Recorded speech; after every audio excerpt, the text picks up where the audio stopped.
Good morning, everybody. Just a friendly reminder that the camera's always on. Remember to mute yourself when you don't want to be heard. And we'll begin started shortly. Thank you.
Now that's a nice background scene, Natalie.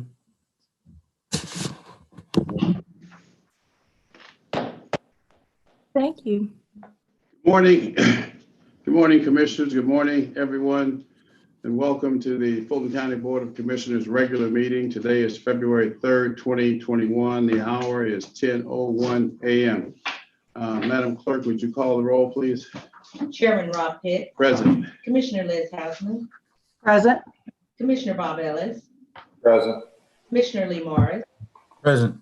Vice Chair Natalie Hall. Present. Commissioner Marvin Arrington Jr. Commissioner Khadijah Abdul Rahman. Present. Mr. Chairman, you have a quorum. Thank you. All right, please stand wherever you are for the invocation, followed by the Pledge of Allegiance.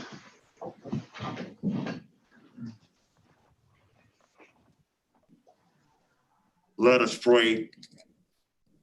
Almighty God, we are grateful for this day, for your continued grace and mercy upon our lives.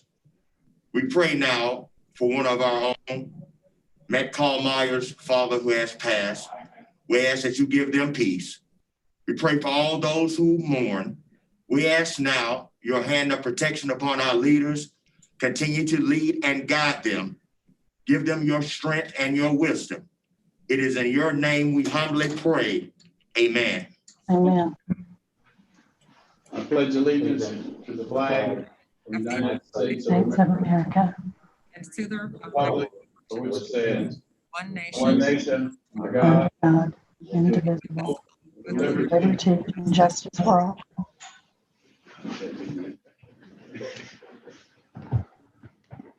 All right. Madam Clerk. On page 2, consent agenda. 21-0077, adoption of the consent agenda. All matters listed on the consent agenda are considered routine by the County Commission and will be enacted by one motion. No separate discussion will take place on these items. If discussion of any consent agenda item is desired, the item will be moved to the regular meeting agenda for separate consideration. Mr. Chairman and members of the board, we have one item to be removed for separate consideration. Bottom of page 4. 21-0085, Fulton DeKalb Hospital Authority. Commissioner Ellis has requested to remove this item for separate consideration. Commissioner Morris has nominated Rick Shackelford, and Commissioner Abdul Rahman has nominated Thomas Wesley Dortch Jr. Anything else with? Nothing else, Mr. Chairman. I'll move approval of the consent agenda with the amendment. All right, is there a second? Second. All right, properly moved and seconded on the consent agenda as amended. Madam Clerk. And the vote is open. Commissioner Hausman, Yes. Commissioner Ellis, Yes. Commissioner Morris, Yes. Commissioner Hall, Vice Chair Hall, Commissioner Arrington, Yes. Commissioner Abdul Rahman, Yes. and I vote yes. And the motion passes 6 yeas, 0 nays. Mr. Chairman and members of the board, we have an item to be added to today's regular meeting agenda. 21-00110, sponsored by Commissioner Abdul Rahman. Request approval of a resolution in observance of the February 2021 as Black History Month in Fulton County. Okay.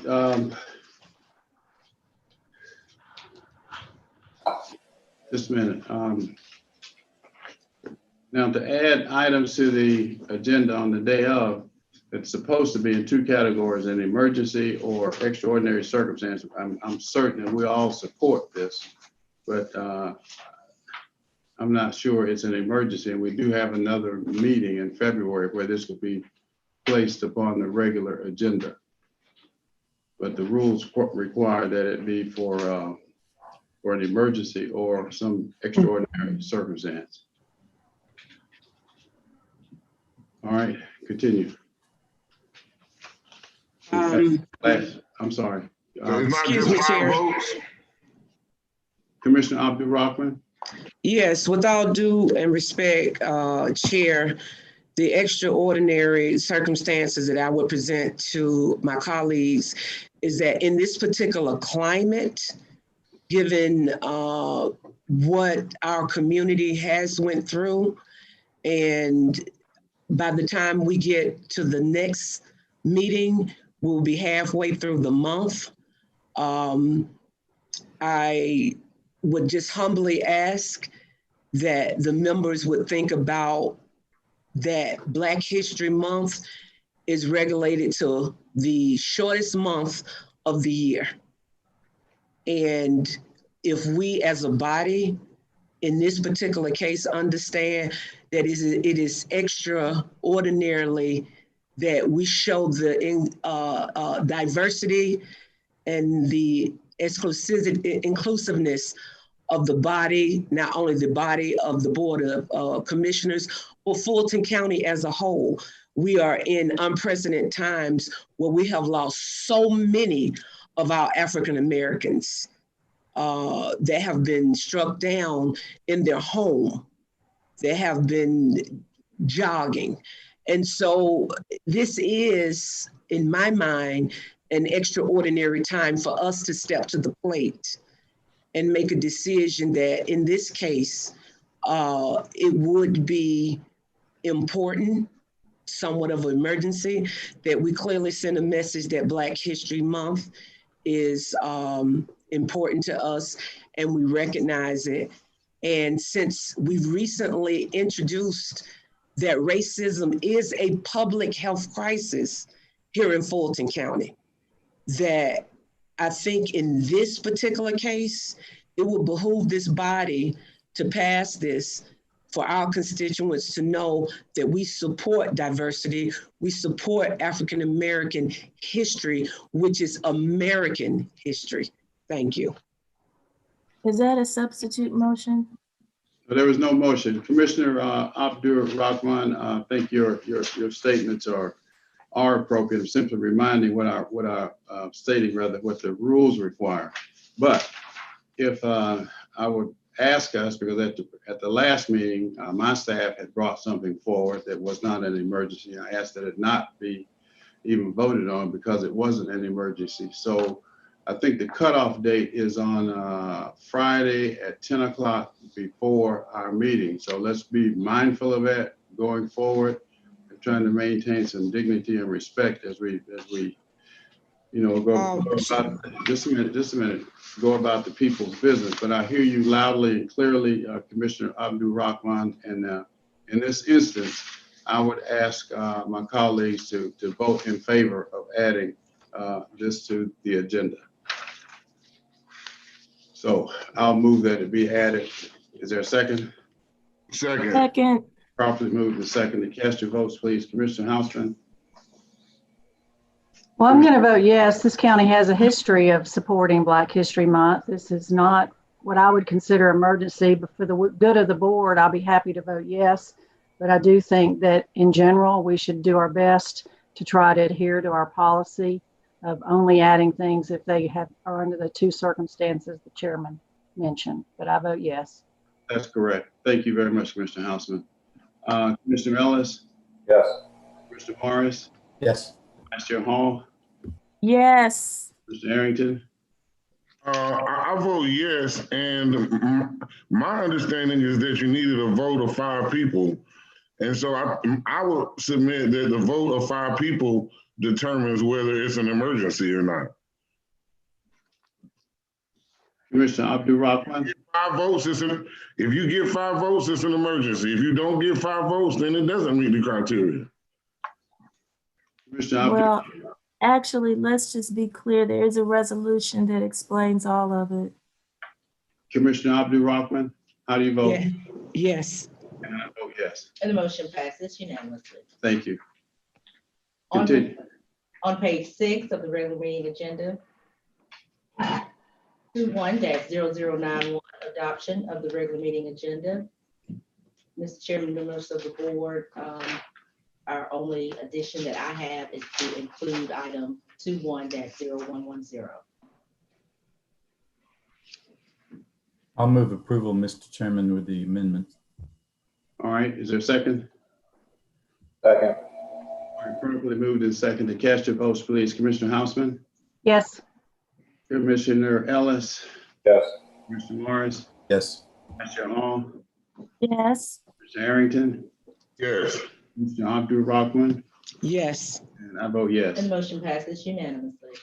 21-0092, ratification of minutes, regular meeting minutes, January 6th, recess meeting postage in the minutes, January 20th, 2021.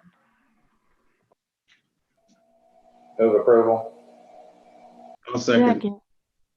All right, properly moved and seconded. Vote, please.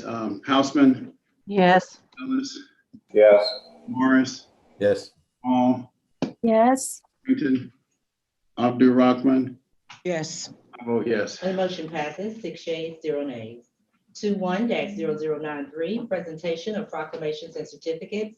First proclamation is recognizing Captain Andrea Hall Appreciation Day, sponsored by Commissioner Abdul-Rahman. Commissioner,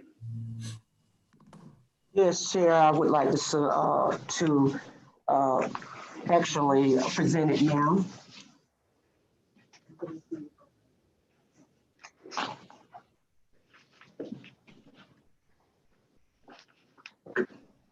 Whereas Captain Andrea M. Hall began her career as a firefighter in 1993 in the city of Albany, Georgia, and later became a Fulton County firefighter in 1999, where she served a full range of activities, including licensed EMT, CPR, instructor, and life safety educator.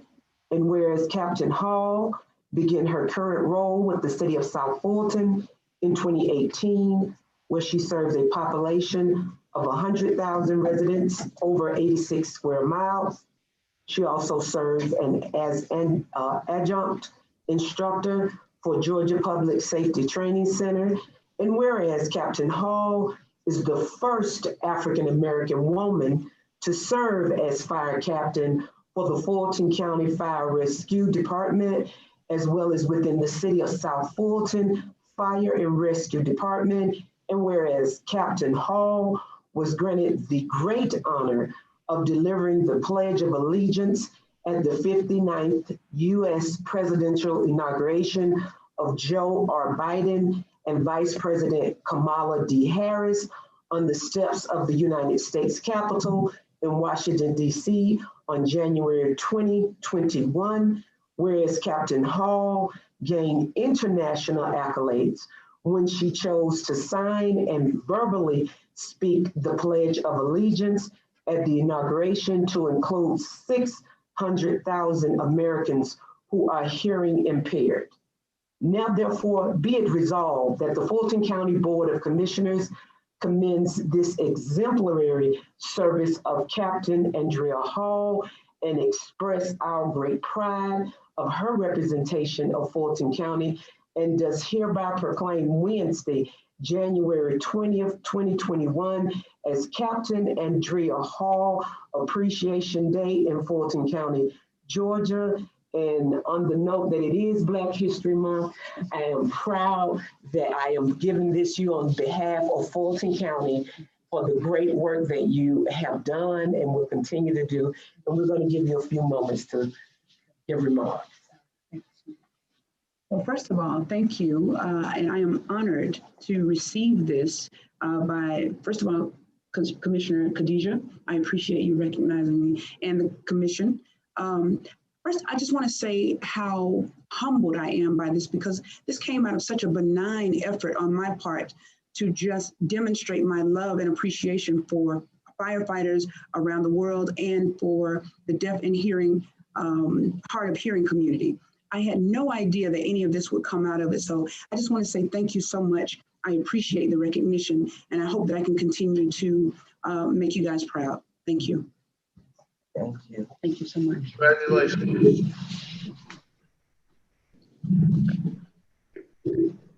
The last proclamation is recognizing National Black College Alumni Hall of Fame Appreciation Day, sponsored by Commissioner Abdul Rahman.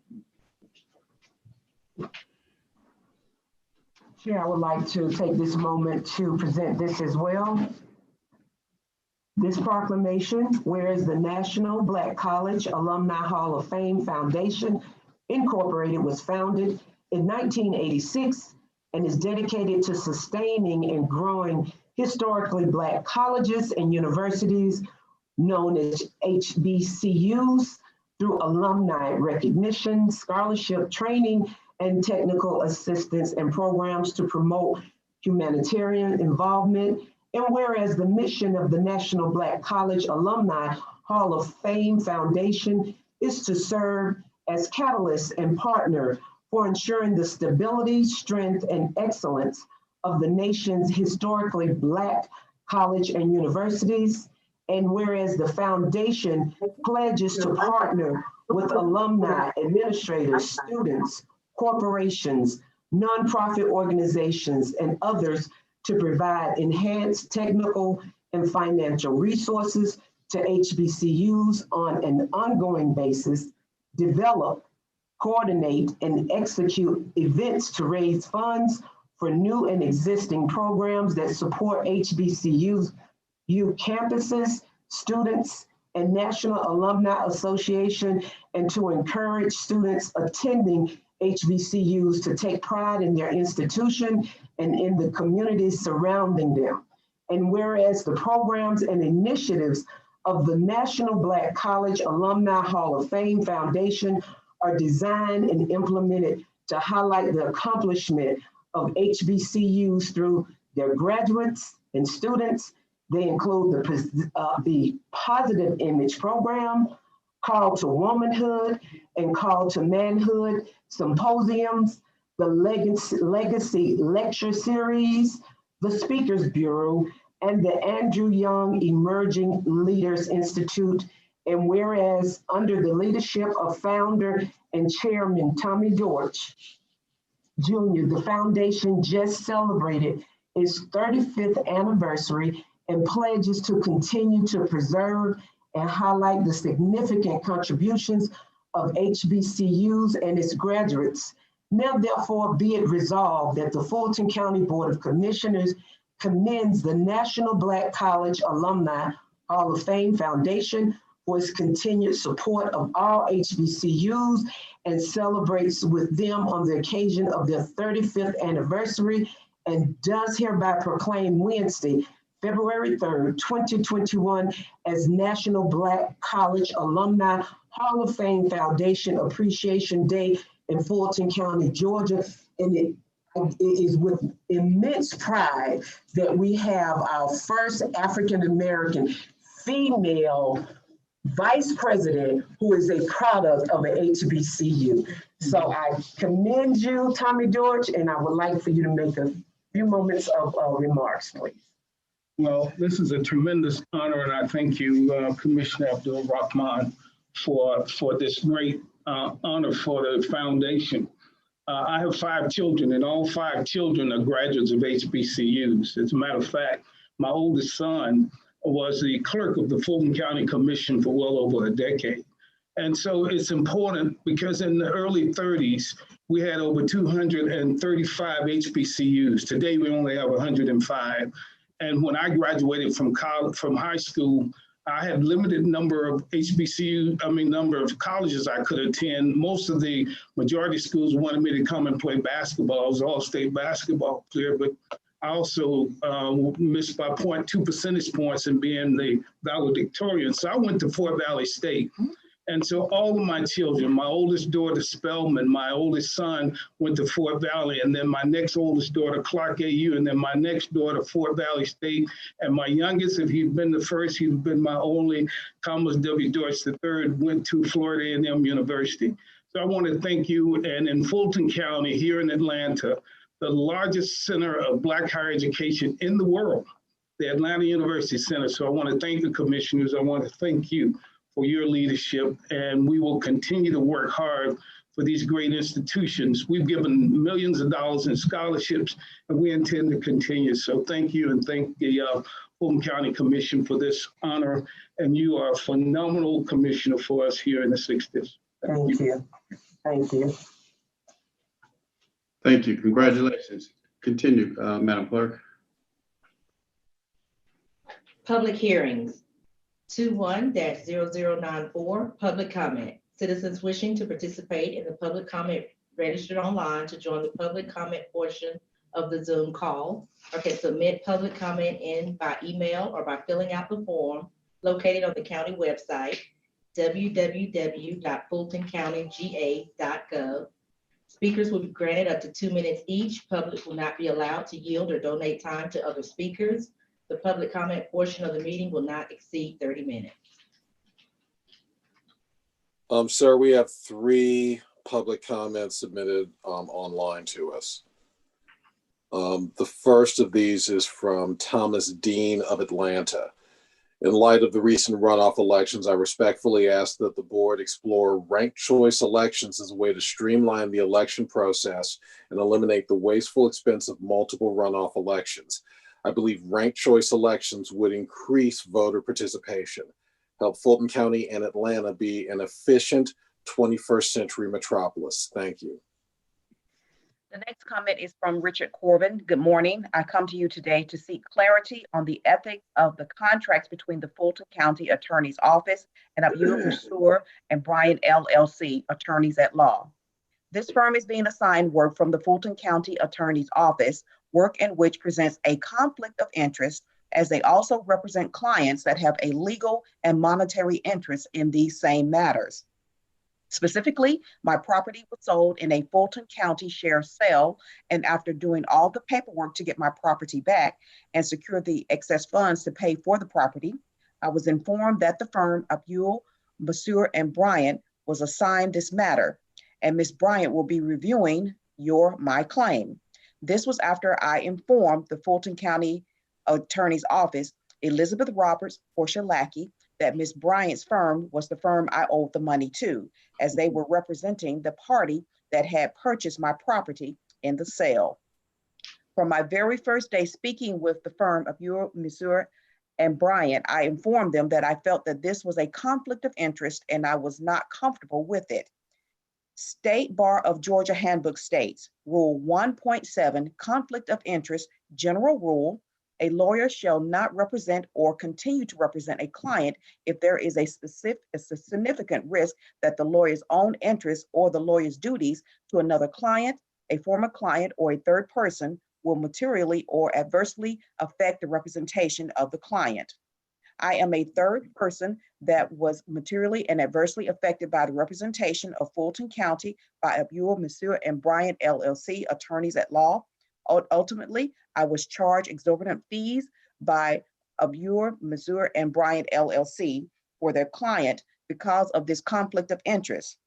I have documented evidence of this.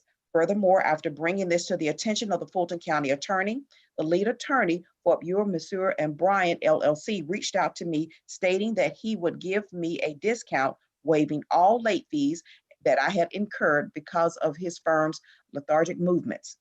If I signed a paper discharging his firm, his client, and the Fulton County attorneys from any and all demands, I agreed and went to his office to sign the paperwork with a check in hand. However, when I arrived, he added the Fulton County Sheriff's Office to this list, something we never spoke about or agreed to. In fact, I specifically wrote to, yes, sir. Would you sum up in about 15 seconds more? Yes, sir. He states that the slightest appearance of impropriety would typically be enough to prevent the firm from taking advantage of citizens, and ask that Fulton County please review the matter. Thank you. The final of the written public comment we have is from Moshe John Jones. It's being read as an accommodation in accordance with the Americans with Disabilities Act. Fulton County Municipal Government Public Health Service Contractor River Edge, that the board unjustifiably renewed contract for 2021, $15-point-something million, is engaged in anti-Semitic medical treatment and services utilizing public government dollars that is not scientifically but based in eugenics, which could be proved pretty obviously with thousands of Fulton County patients and medical records. Subtle race inserts justifiably in their treatment of what type of medical services they are to receive, positive or negative stereotyping, subjective treatment, non-scientific, medically based. That is all. Mr. Chairman, we have one, Mr. Ben Howard, for public comments. Mr. Howard, please proceed. Thank you. Greetings, commissioners, and greetings also to you citizens and voters of Fulton County who are watching and are listening to your county government in action. Ben Howard, Senior Advocate, Public Policy Analyst. Kudos to Mona Scott and to all the volunteers at Bowden and the other senior multi-purpose facilities who are contacting senior citizens to ascertain the degree of wellness of those senior citizens and to impart pertinent life enhancement information. The Office of Aging and Youth has announced that the Commission on Elderly Affairs will resume meetings on the second Friday of each month, virtually, of course. Permit me to suggest that the agendas for the meetings of the Commission on Elderly Affairs, as well as the Commission on Disability Affairs and other boards and commissions, include the setting and publicizing of their goals and objectives for this year. I would also recommend that steps be taken to preserve the intellectual property, such as brochures, pamphlets, and instructional guidelines produced by county-supported agencies such as the Council on Aging and the South Fulton Senior Services. Those reference materials could help enhance the lives of future senior citizens. 2021, may citizen participation be on our plate, and may civic engagement be on our palate. Anyone else? Mr. Chairman, that concludes public comments. All right, that concludes the public comments section of our agenda. Madam Clerk, continue, please. On the bottom of page 6, county manager items under open and responsible government, 21-0095, presentation of COVID-19 operational response update. Mr. Manager. Yes, sir. Good morning, Mr. Chairman and Commissioners. We will discuss the COVID trends as well as the testing and vaccination results with a recognition of the serious public health challenge that we face. We are without our quarterback this morning, as already been mentioned. Matt Kallmeyer's father passed away yesterday, so hopefully everyone will remember him in your thoughts and prayers as he makes his way through this difficult journey. By having over 30,000 new cases in December and January, we have far eclipsed the summer spike of 17,000 over a 2-month window. So just underscores that this is clearly a second wave. You will hear today that our daily case rate has declined from 780 to 385, so that's good news, but our death rates have increased corresponding to the increase in cases. And all of that, of course, is creating capacity issues in our healthcare providers. At this point, we have managed our capacity at our morgue and still have excess capacity based on our planning that we did now some months ago.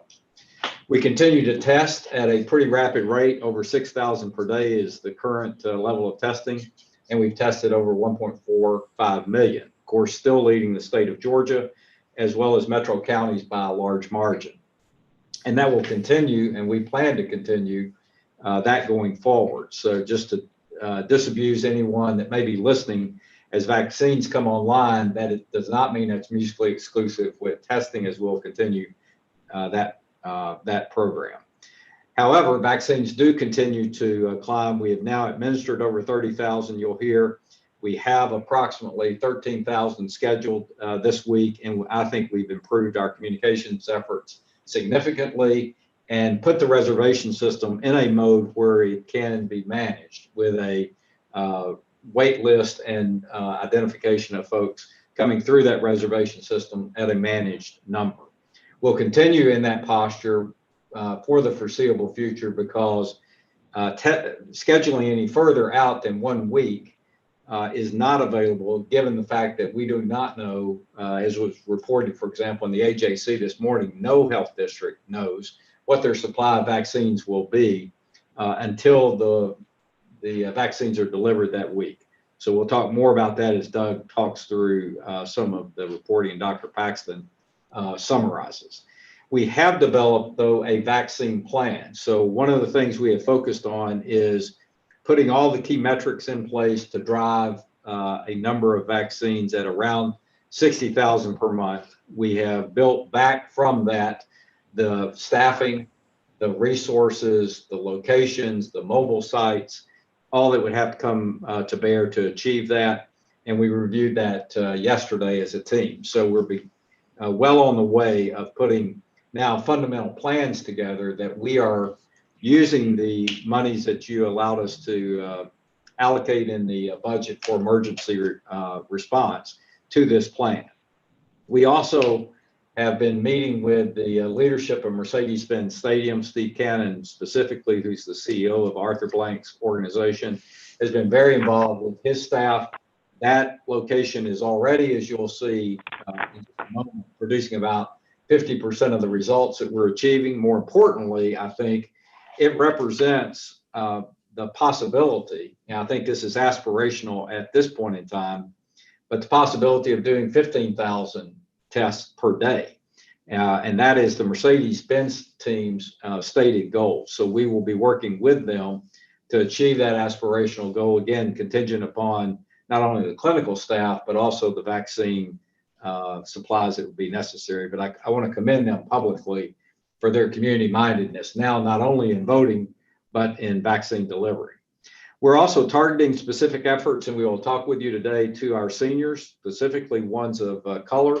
And we're going to leverage our senior center transportation and outreach to clients that we already have. And there are around 4,000 of those. And Pamela Rochelle and Anna Roach have been working hard on a plan to use our capabilities with transportation, with counseling, and vaccine delivery, and targeting those set of folks that we know quite well. So we're excited about that. The trial actually starts today, and we'll cover you on the details relative to that. We're also working with Jessica Corbett's leadership on broader media messaging, social as well as digital and traditional, that will be messaging to communities of color specifically, but also anyone who has a hesitancy about the vaccine, because at some point we believe supply will be higher than demand, and that will be an important piece of what we do to drive vaccine adoption in Fulton County to the highest levels possible. In addition, we'll talk today about our reopening plans with a specific note on the tax commissioner offices. We have been working closely with Dr. Ferdinand to mitigate the lines that have existed since the state system came back online a few weeks ago after being out of service for a week and a half. I think we have used creativity as well as some manual processes to move folks out of the cold and into our buildings, as well as giving them the ability to remain in their cars and be called closer to the time that their appointment is there. So I want to commend Dr. Ferdinand and his staff for thinking creatively.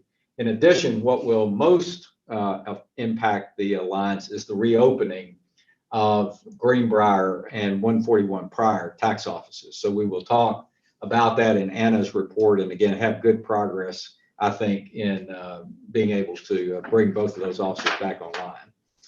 We've fleshed out the approach to distribute the 18 million in emergency rental and utility assistance. So we will talk about that today with the plan that we have put together.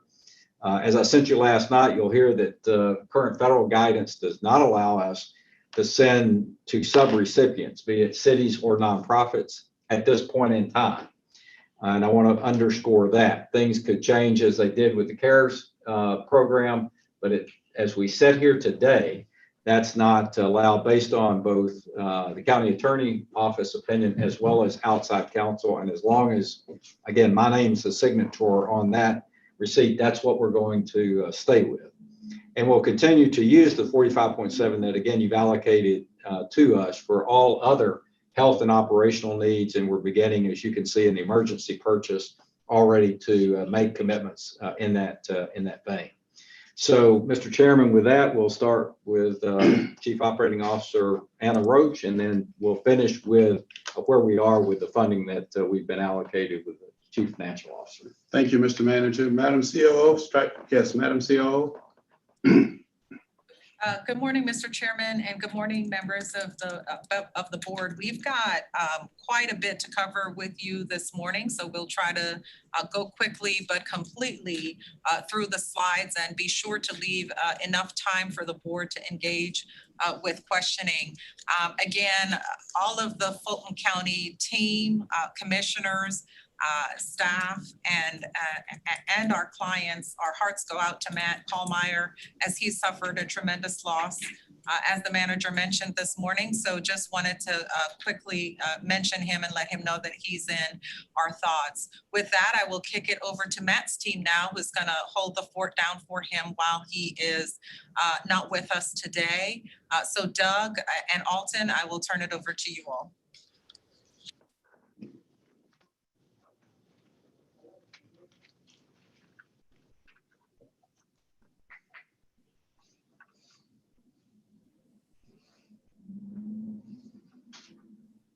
You're on mute.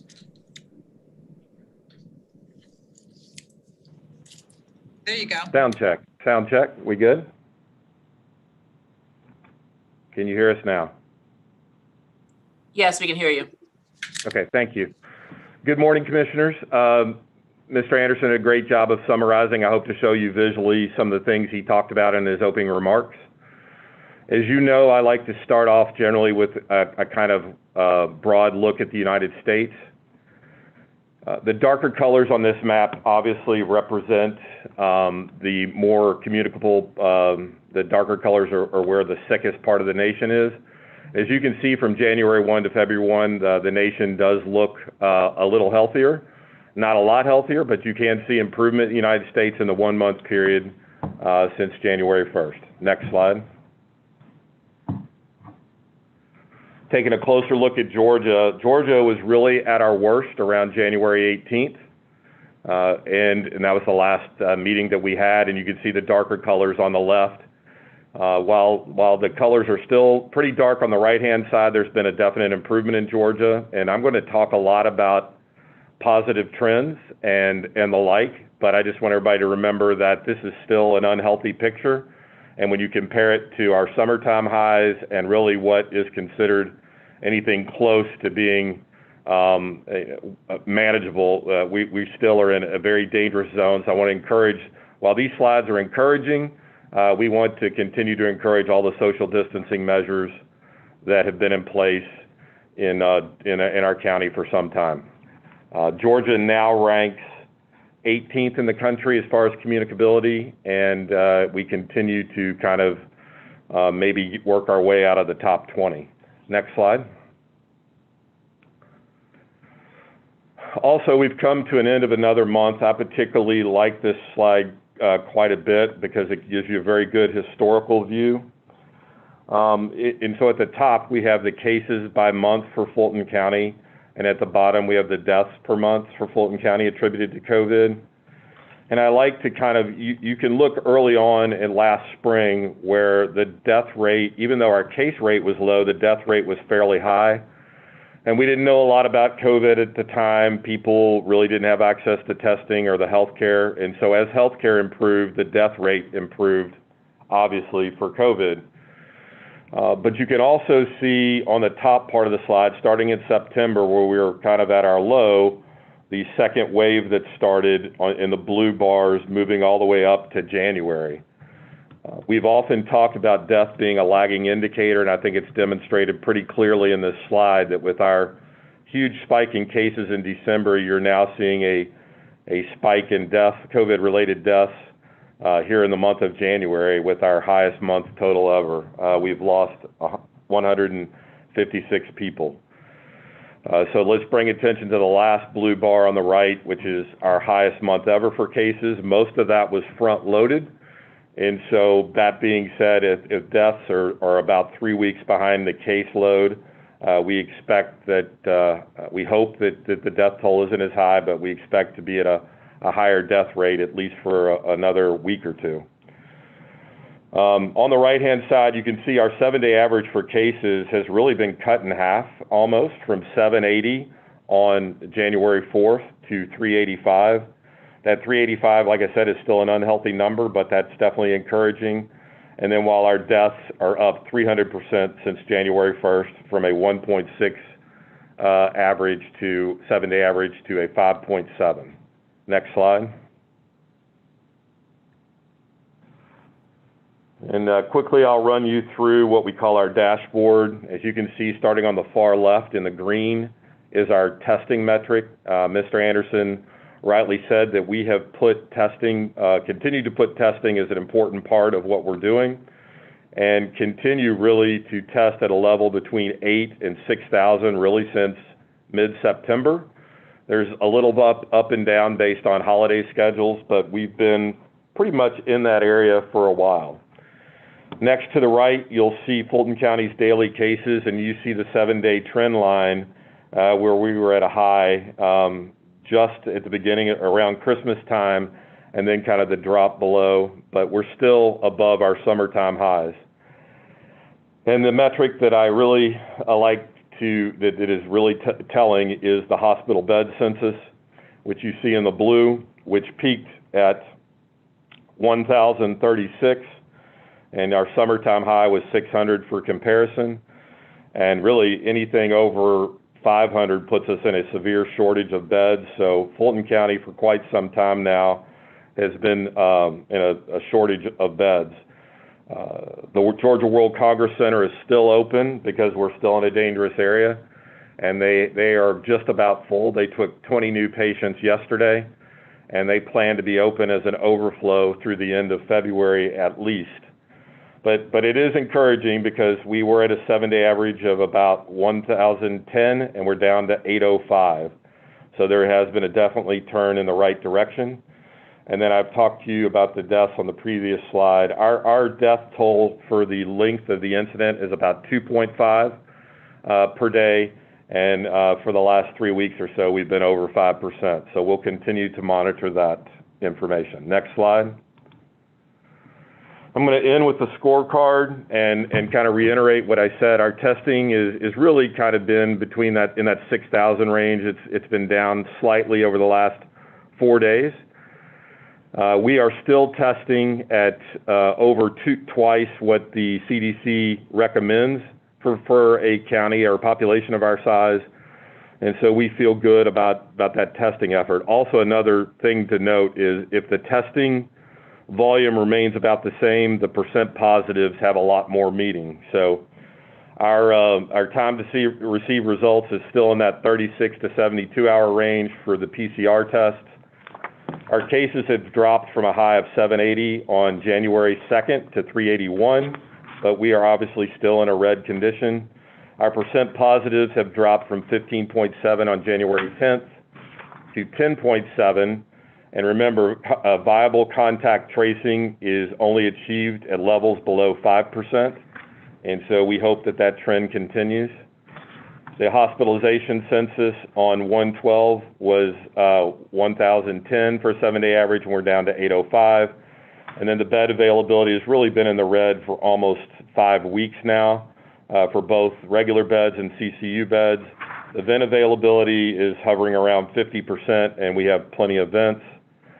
And as I've told you, the deaths, we were at 2.5 on January 1st and 5.8 as of yesterday. The morgue census has dropped slightly from a high of 110 on January 4th down to 87. And this data is old. We've done 32,430 vaccines in the county to this point. And I'll get into that in some later slides. Next slide.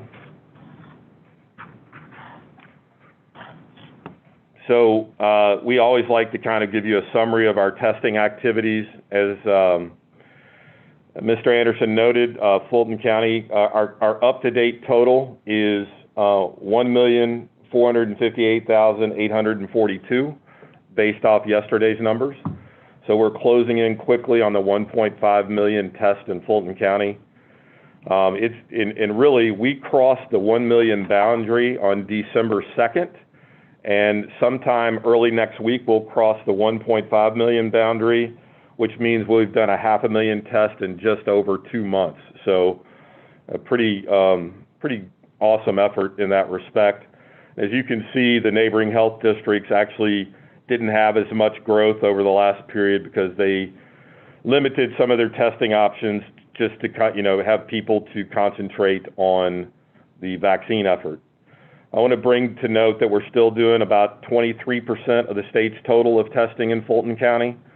Our demand is steady, right around 6,000 a day, plus or minus. And then bring note that we have now contracted with Mako to conduct our testing at our central SPOC. And next week, Mako will take over testing at our south SPOC at the Wolf Creek Amphitheater, thus allowing our clinicians to focus on the vaccine mission. CORE will continue to assist with the mobile testing. We are not going to, that is so important for us to get into the neighborhoods that we need to get into. And they will help out, continue to help out with the contact tracing effort with a door-to-door effort. And they're also providing some non-clinical vaccine support at that time, and we may be able to expand that role too if needed. Next slide. All right, I'm going to give you a vaccine update where we are at this time. Next slide. So just kind of go through the dashboard real quick. As of February 1st, we had given 22,670 first doses and 7,375 second doses. Once again, we've tested 1.45 million people in the county. This week is our most aggressive week to date. We have 5,000 first doses scheduled and 8,500 second doses scheduled. And we are monitoring the waiting list, as you see, and we'll talk more about that later. But we pull for the first and second doses from the waiting list, and that's where we are. Next slide. So total vaccines administered, like I said, our total now is 32,430 after yesterday. We had our largest day ever yesterday with over 2,000 vaccinated in the county. Mercedes-Benz is the lion's share at over, I think we're at 14,000 there now. And as you can see at the North Point location, we actually crossed the 10,000 boundary last night. And then our combined testing that we did at the amphitheater and now at aviation are both represented in the gray and the yellow. The Board of Health is doing some testing at their Park Place location. And then also the number at the top is our long-term care facilities, which has been updated to be over 300 at this point. We have a partnership right now for a mobile solution with Tuxedo Pharmacy, and they've been helping us reach those long-term care facilities that did not get enrolled in time in the CVS Walgreens program. So we're glad to finally be reaching that group of people. Next slide. This is a quick look at who we vaccinated, and as you can see, we've done 5,150 public safety vaccinations, over 16,600 people over 65 and caregivers, and then doctors and dentists and nurses that aren't associated with the larger hospitals, unaffiliated, we've done 7,500 of those. And then the Board of Health and SPOCs, that really represents about 400 people, but since we were, that their second shots are incorporated there. Next slide. I'm going to turn it over to Jessica to talk about the communications piece. Is she available? Good morning. Apologize for that. Good morning, Jessica Corbett, Director of External Affairs. Thank you, Doug. We are continuing to work very closely with the Board of Health Communications team on ensuring that residents have the information they need to take action, and that people are informed about the appointment process. We know that at this time, although the Board of Health and other partners are doing incredible work, the majority of people in Fulton County have not yet been vaccinated. We know that they will, or we hope that they will in coming weeks and months. So it's still important for us to communicate about how people can keep themselves safe. So I'm going to just give a couple of quick updates and emphasize some of our key messages. So one question that came up during the last Board of Commissioners meeting was about the residents on the waiting list and what happens after they are on that list. So we can confirm that the Board of Health has distributed an update to the individuals on the email waiting list to let them know sort of what the process is, to let them know that they can expect to have appointments released every week. As you heard from earlier in this report, we don't know every week how many appointments we will be able to release. So once that is determined, then a portion of the group will be notified that appointments are available, they can sign up, and then on and on. We do not send a blast to everyone on the list because that would overwhelm the system and would cause it to crash and potentially double book. So that's how the process works. We have a number of FAQs based on social listening, responses we're receiving from constituents and the like, and you can find those at fultoncountyga.gov/COVID vaccine. We are also continuing to provide updates in the weekly email blasts that our office distributes. We're also seeing that in others, that content being repurposed by others. Dr. Paxton has done a wonderful job of communicating in the press, and I'm sure you'll hear from her in a few minutes. There were stories, she was quoted in today's newspaper, stories on Channel 11 last week, for example, talking about the appointment process, and that will be ongoing throughout the vaccination period. We're also providing information to our cities. So I'm starting to see some of the same information we're providing being amplified by our cities and other partners. So everyone who helps share that message is one more person we're potentially reaching. The Board of Health is hosting an update specifically for elected officials that will be held later this week. And we also will be having an update about the vaccine process in our mayor's meeting on Friday. We are continuing to work on additional outreach and marketing to address vaccine hesitancy as the supplies are stabilized. So we're not in a position to do that right now because, as you've heard, we don't know day to day and week to week how much vaccine we will have, but we're very closely monitoring the federal government activities around vaccine and looking also at other partners. You've probably we heard, for example, that some major corporations like Budweiser are giving up their Super Bowl advertising to repurpose those dollars into public awareness about the vaccine. So there will be a lot of people talking about the vaccine. Our role will be to talk about the impact here in Fulton County at a local level.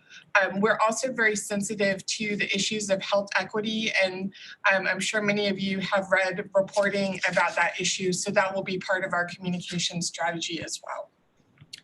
That's all for me, and I will be available at the end for questions if there are any. Thank you. Next slide.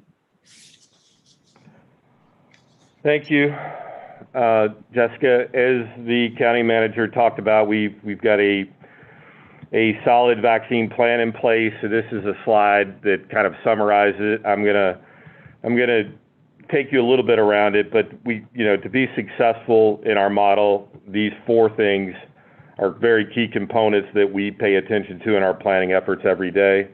Obviously, supply, comms and infrastructure, our distribution locations, and staffing. In supply, it's our goal to build our capacity both in infrastructure and personnel to meet the supply as it increases. We've been fairly successful doing that, managing staffing and some other things. We continue to manage doses by location, vaccine type, first shot, second shot. As we grow, that will become more complex. Under distribution, we're going to continue to leverage partnerships. Like the manager said, for example, with Mercedes-Benz is working behind the scenes that if the spigot gets turned on, we could increase our footprint at Mercedes-Benz exponentially, and also leverage partnerships, around the county as when we have the ability to grow, that we're poised and ready to do that, and we can turn our resources on. Providing security is very important to the vaccine sites, and then we're going to really emphasize mobile solutions for equitable distribution of the vaccine. Ms. Roach will give you a little more information on that here shortly, but it's definitely part of our plan, and we need to make that a priority and have to this point. Communications and infrastructure, Jessica just gave us a great brief on that, but one of our biggest challenges, if you all know, is when the vaccine rollout came about, that each health district was kind of left to their own, and we were able to kind of patch the system and meter what's going through based on our wait list. And it's been fairly successful, really kind of successful for the last couple of weeks. I will say that as long as demand is much, much higher than supply, we understand the frustration, but we're moving to a point here very shortly where the state mandated MS Dynamic system will hopefully integrate and make our lives better, and also feed data directly into the GRIT's immunization data system for the state. So we're looking forward to that happening possibly mid-February. And then staffing, just ramping to scale would require, additional dedicated 50 clinicians beginning this month if we get an increase. So like I said, that's all part of being poised for our team to grow, is to have the staff, both clinical and non-clinical, that are ready to put shots in arms. And so that's a little bit of an overview of the vaccine plan. And then I'm going to turn it over to Ms. Roach to talk about our health equity initiative. Commissioners, as you are aware, there has been a national conversation that the county has not been deaf towards, that specifically focuses on ensuring that all communities have full access to our vaccination program, and in fact, full access to everything related to addressing this pandemic. And so our team has been constantly communicating about how we do our best to expand access to everyone in both testing as well as vaccinations.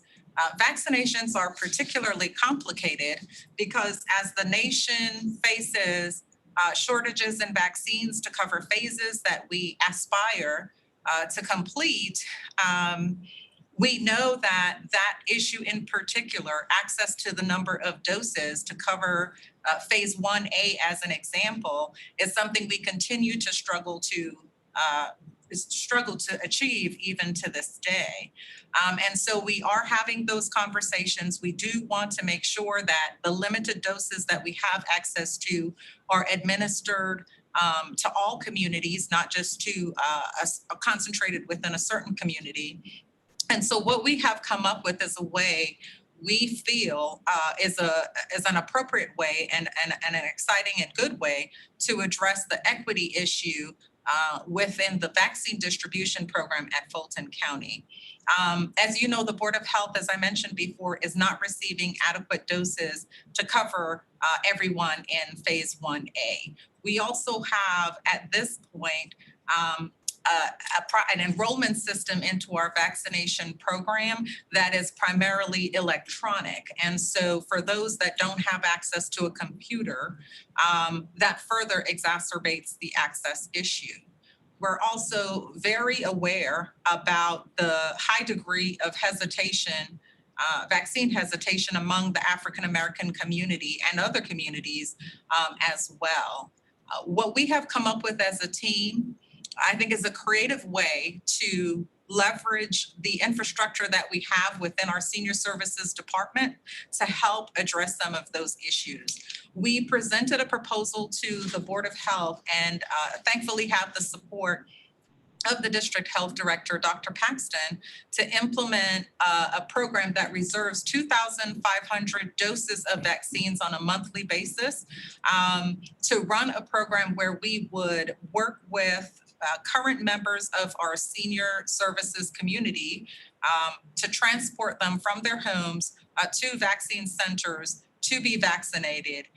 As I'm very excited about that partnership, and I'm going to use a slide or two to overview what our plan is in that regard. Next slide.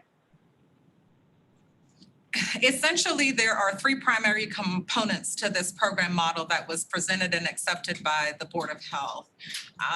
First, we would target our Fulton County Senior Multipurpose Neighborhood and Adult Day Centers.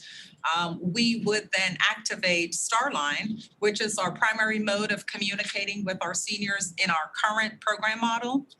And we would use that mode of communication, which our seniors are very used to help us schedule appointments with seniors who are willing to take vaccination appointments.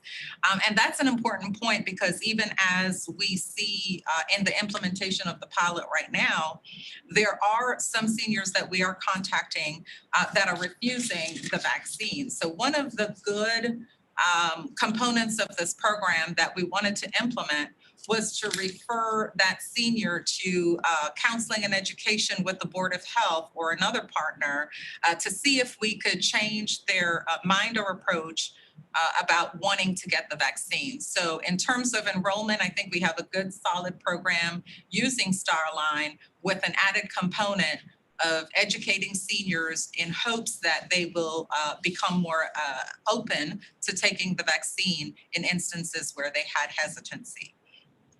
On the appointment side, again, very proud to have the support and approval of both the county manager to use the senior services platform to administer the program, but equally important, the support of Dr. Paxton, who has, with Dr. Holland, allowed us to reserve 2,500 doses to test this program.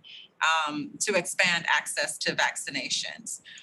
We do have a schedule, which is Monday, Wednesday, Friday of each week. We've identified a location, which is the Aviation Cultural Community Center, to run this program out of. I worked with Doug Schuster to identify that location because of the high volumes at the other locations. Aviation was ideal for this program because it gave us the flexibility to incorporate it in the current volume of appointments out of aviation. On vaccination day, we hope for those seniors who need it to leverage Uber Lyft, our partnership with Uber Lyft, as well as our transportation contractor TransDev, to provide transportation of our seniors to their appointments for vaccination. We've also incorporated a component using the current senior services staff to provide escort services to the appointments. We imagine that our senior population has a high level or may have a high level of anxiety with respect to vaccinations. And so we believe that having somewhat of a concierge or escort services to ease the process of filling out forms, et cetera, for our seniors would be an added value component as well. Return transportation, if transportation was provided to the appointment, return transportation is also arranged, and we are working with Starline to provide a courtesy follow-up call following the appointment to ensure that our seniors had a good experience and that they have no side effects that weren't observed while they were at the vaccination location. A second dose, consistent with the Board of Health's current protocol, is scheduled at the time of the first dose. So the good thing about this is that once they enter the vaccination program through this pilot, they then become or are integrated into the Board of Health process at their first appointment with the enrollment for their second dose through the normal channels. So that is a summary of the program. Again, we have the support of the county executive leadership as well as the Board of Health, and we're really excited and happy to announce that today is the first day of our piloting of the program. So with your indulgence, Mr. Chairman, I'd like to ask Dr. Rochelle to give us some details about her work with Ladisa on kicking this program off and how the first day, which is today, has been planned and how it's going. Dr. Rochelle? Thank you, Madam COO. Good morning, Pamela Rochelle, Deputy Chief Operating Officer. As has been stated, the pilot kicked off today with a small cohort of seniors. Up to 40 seniors received invitation calls for appointments at Aviation, which starts today at 1:30. Those seniors had the option of using our transportation offerings or transporting themselves to the center. In order to get to the up to 40 seniors, we made 218 calls. Our staff made 218 calls. We then booked those appointments. Out of those calls, 22% of our seniors declined. We will be following up with those seniors who would like more information, who've expressed hesitancy due to fear or misinformation. We also found that 17% have already been vaccinated. So that was good to hear. And we, of course, will make sure that they have their second appointment. We had a small percentage that did already have an appointment scheduled with BOH, and we encouraged them to keep that appointment. We had 5% of the seniors today that requested transportation. And again, as Ms. Roach indicated, we will follow up with wellness checks this week. We also have instituted an appointment reminder system. Some of the trends indicate that there is a high degree of missed appointments. And so we certainly don't want our seniors to fall into that category. Over the next 2 weeks, we will continue to work with the BOH team at Aviation to introduce this small cohort, and then we will ramp up operations to the 208 per week.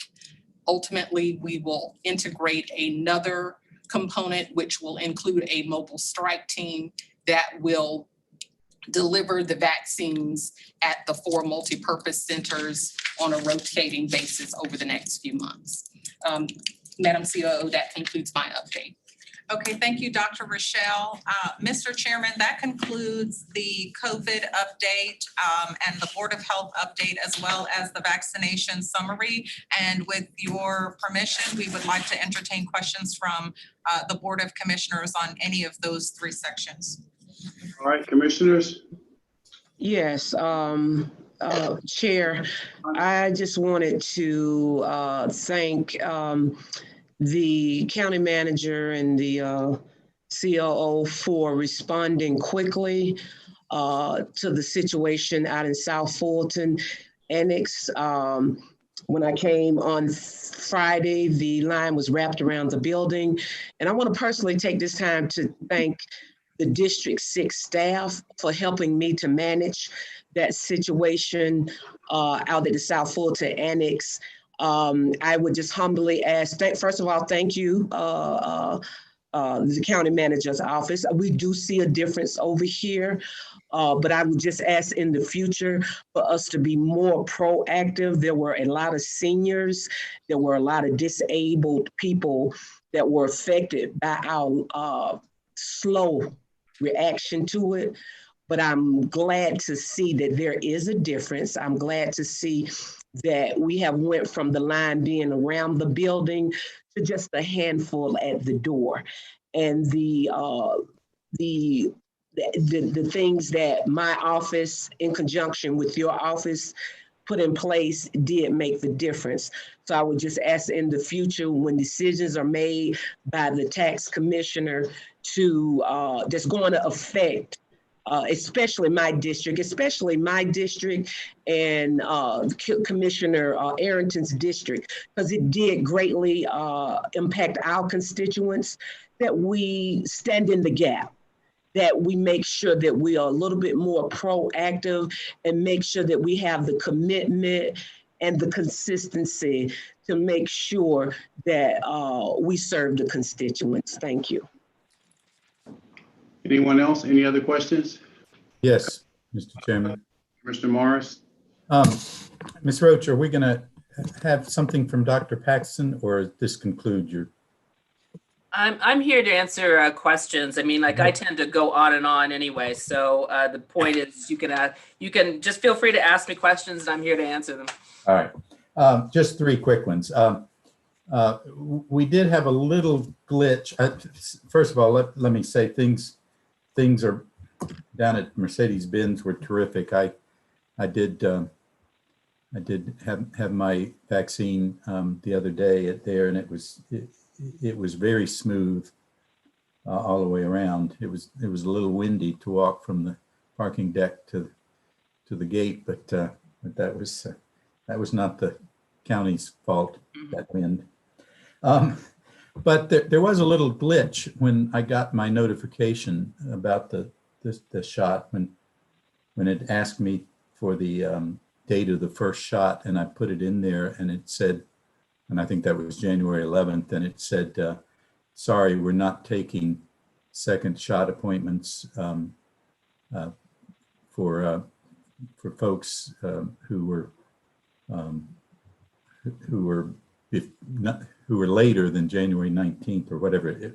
And so I had to plug in a January 1st date. Has that glitch been fixed?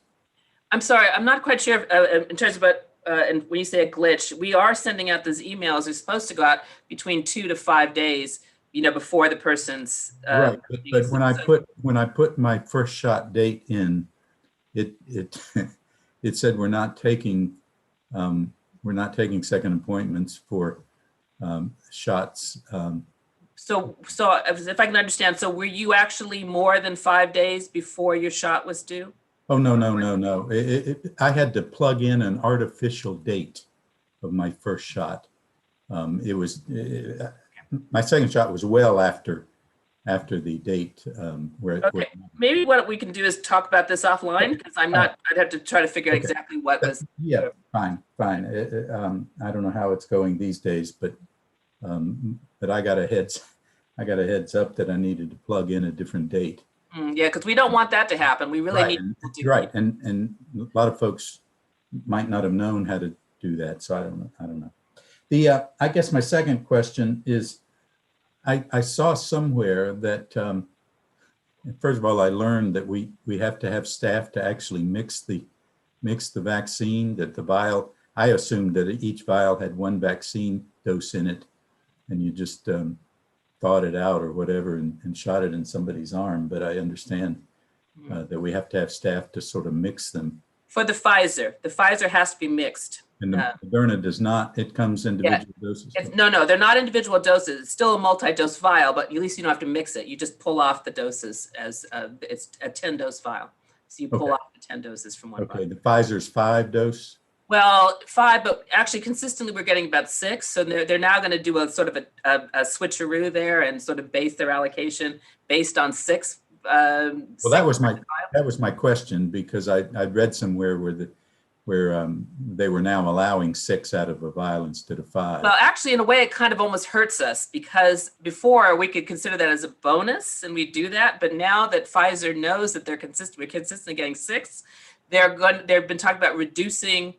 They're going to base their allocation based on the 6 per vial. So we'll get fewer vials. So that didn't necessarily work out in our benefit. But there's no reduction in efficiency and effectiveness and that sort of thing from a smaller amount out of a vial. Oh, no. But we're doing that. We're taking the 6 out of the vial now. Oh yeah, we've always been doing that. You know, however many doses that we get, we do that. We use them. Now, last question, maybe for Mr. Schuster. You know, on all the testing numbers, we've counted all the tests provided by our partners, the hospitals in the county and other testers. I guess we don't have that capacity as to counting the vaccinations countywide, because all these numbers that you provided to us are Board of Health vaccinations, not all of the other folks giving vaccinations in the county. I guess there's no way really for us to track that, the vaccination by other folks in the county to really know. Yeah, so that's a great question, sir. I appreciate it.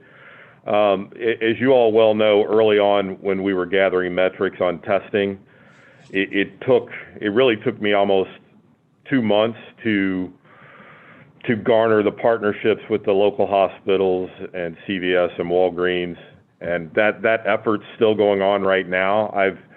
I can tell you, for instance, Emory's done over 40,000 tests, but until I holistically get the hospital count and the CVS, Walgreens, and the Publix, which I'm working on, but right now, to tell you the truth, they don't have a good way of reporting that. The state is going to start capturing at least the hospital information. Should be easier for me to get, but our goal is to give you, once again, kind of the worldwide Fulton County view of vaccinations. But right now, the information is sparse, and we are really working to get it every day. So that's our goal. You'll see the same type of presentation with vaccine in the future, just as soon as we get to that information. So the other entities are kind of playing catch up to where we are. So that's my answer. That's great, Mr. Schuster. Thank you for that info. Because obviously somebody's got to know how we're doing statewide on the 65 plus, so we know when we can go to phase 1B. Right. Just quickly, I just want to interject one more thing. From my conversations with our partners, it looks like our health district's getting about a quarter of the state supply, which means hospitals, obviously, and the commercial partners are getting their share. And so right now, that could obviously change, especially with our capability to expand at Mercedes-Benz. But that's kind of the planning effort. Without knowing our supply, as has been stated many times, just for instance, we got half of our allotment this week as we did the prior week. But so for me to plan, I had to know kind of what our percentage of the pie was, and so that's where we are. And so, like I said, the better I have an understanding of what's going on around us, we won't duplicate efforts, and we can be better partners throughout the county. Yeah. Again, phase 1B includes teachers, and man, I think we need to get to that phase as soon as we possibly can. So, thank you. I appreciate the information. All right, Commissioner Hall, followed by Commissioner Ellis. I'd like to get in the queue too, Mr. Chairman. All right, then Commissioner Houseman. Thank you. Thank you. Thank you so much for the presentation and all the great things that are being implemented to help to reduce the number of COVID-19 cases and deaths, and also to try to get as many people vaccinated as possible. A couple of things just to address some things that residents have posed as questions to me. The residents are still saying that they're having difficulty making appointments online and that there is a wait list system. Can you speak more to this wait list system? Give some clarity to that. Okay, certainly, I guess I'll take that unless Jessica wants to do it. Simply that to make it as equitable as possible, what we do is we put everyone on a wait list so they can either access, they can either go to the website, and if they have internet access, and they can leave their information there. And when they leave their information there, they're sent a welcoming email to acknowledge that we have their information, and that they will be notified when a slot opens up in there, for them. For people who do not have internet access, they can call our call center, and then the same thing will happen. Their information will be taken by a live representative, and they will be put onto the wait list that way. Okay, and currently, how many people do we approximately have on the wait list through the website and the wait list through the call center? It's the same. There was a mistake on the slide that was sent to you. Both people who access through the either internet-based or through the telephone-based, they're all put on a wait list. So you're not more likely to be on the wait list if you call in versus using the internet, because they all go onto the wait list. I believe that I'm just trying to see if I have that information about how many are calling in versus using the internet, but I don't actually have that right in front of me. Okay, well, please, if you can, email it to me, or have someone from your team email it to me, because that is another one of the constituents' questions. Also, I'm sorry, could I just ask, maybe so to give you a better answer, what specifically is their concern about the number of accessing via telephone, via internet, or versus internet? I don't know what their concern is. I just have the questions right here on a piece of paper. Sorry. I've been writing down the constituents' questions that I haven't been able to answer as they've been listening to this VOC meeting presentation. So I'm asking them because they're asking me to ask them for them because they can't do it themselves. I was also told that anyone over the age of 18 can walk into any of our locations and receive a vaccination. Absolutely not. Yeah. Yes, we're appointment only, and we're also only in Tier 1A. And Tier 1A comprises healthcare workers, people who are over the age of 65, and of course, residents and staff of long-term care facilities and first responders. So, and we're also appointment only. So please discourage anyone from that. That's a myth that I don't know how that got out, but no, we do not take walk-ins. Everything is by appointment only, and they have to be in the tier that we are currently in, which is Tier 1A. Sorry. Great, thank you for that. And can you reassure residents about this? I believe it's a myth, but there are reports of people dying after they get the vaccination, and so there's some concerns in the community about that. Can you provide some insight into that? Yes, I can. There have been no deaths linked to any of the vaccinations, and remember, there have been millions of vaccinations administered. Obviously, what sometimes happens, life continues, despite, unrelated to vaccinations. So, somebody can be vaccinated and then be run over by a car, that day, but it's obviously not linked to the vaccination. And so we have similar things. If you're vaccinated, I'm sorry, I thought I had this on. Let me turn this off. So yes, there are, so somebody could, especially if you're vaccinating an elderly population, then it's going to be expected that some of those people would have died anyway, but it's not linked to the vaccine.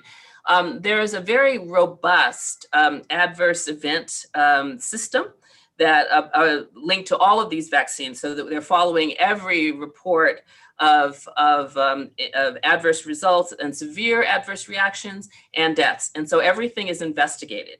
If there's, if a death, even if it's a death by getting run over by a bus, if it occurs within a certain time period, it is reported into the system, and then it is investigated. And so we know there have been no deaths that have been associated with the vaccines. Thank you for that. And I think this question is probably for Dr. Rochelle. It's about the cohort. The cohort. Is Dr. Rochelle still there? Yes, ma'am. Dr. Rochelle, so the question is, oh, and thank you for this, this program, because it is really needed. But the question is, how were the seniors selected for the cohort, and what area or neighborhood were they selected from? Thank you, Commissioner Hall. So in the first cohort, calls or seniors at the 4 multipurpose facilities who are 65 and older are put into our random selection app, and names are randomly selected. And so the eligibility is that if you are a registered senior at one of our 4 multipurpose facilities, that's Mills, Darnell, Bowden, or Benson, and you're 65 years or older, your name has been identified based on your age, and then the random selector chooses those names, and those constituents are then called by staff. Okay, and what metrics are in place to ensure that this cohort is successful? So a few things. One, we have put in place assistance with completing the Moderna consent form and answering questions.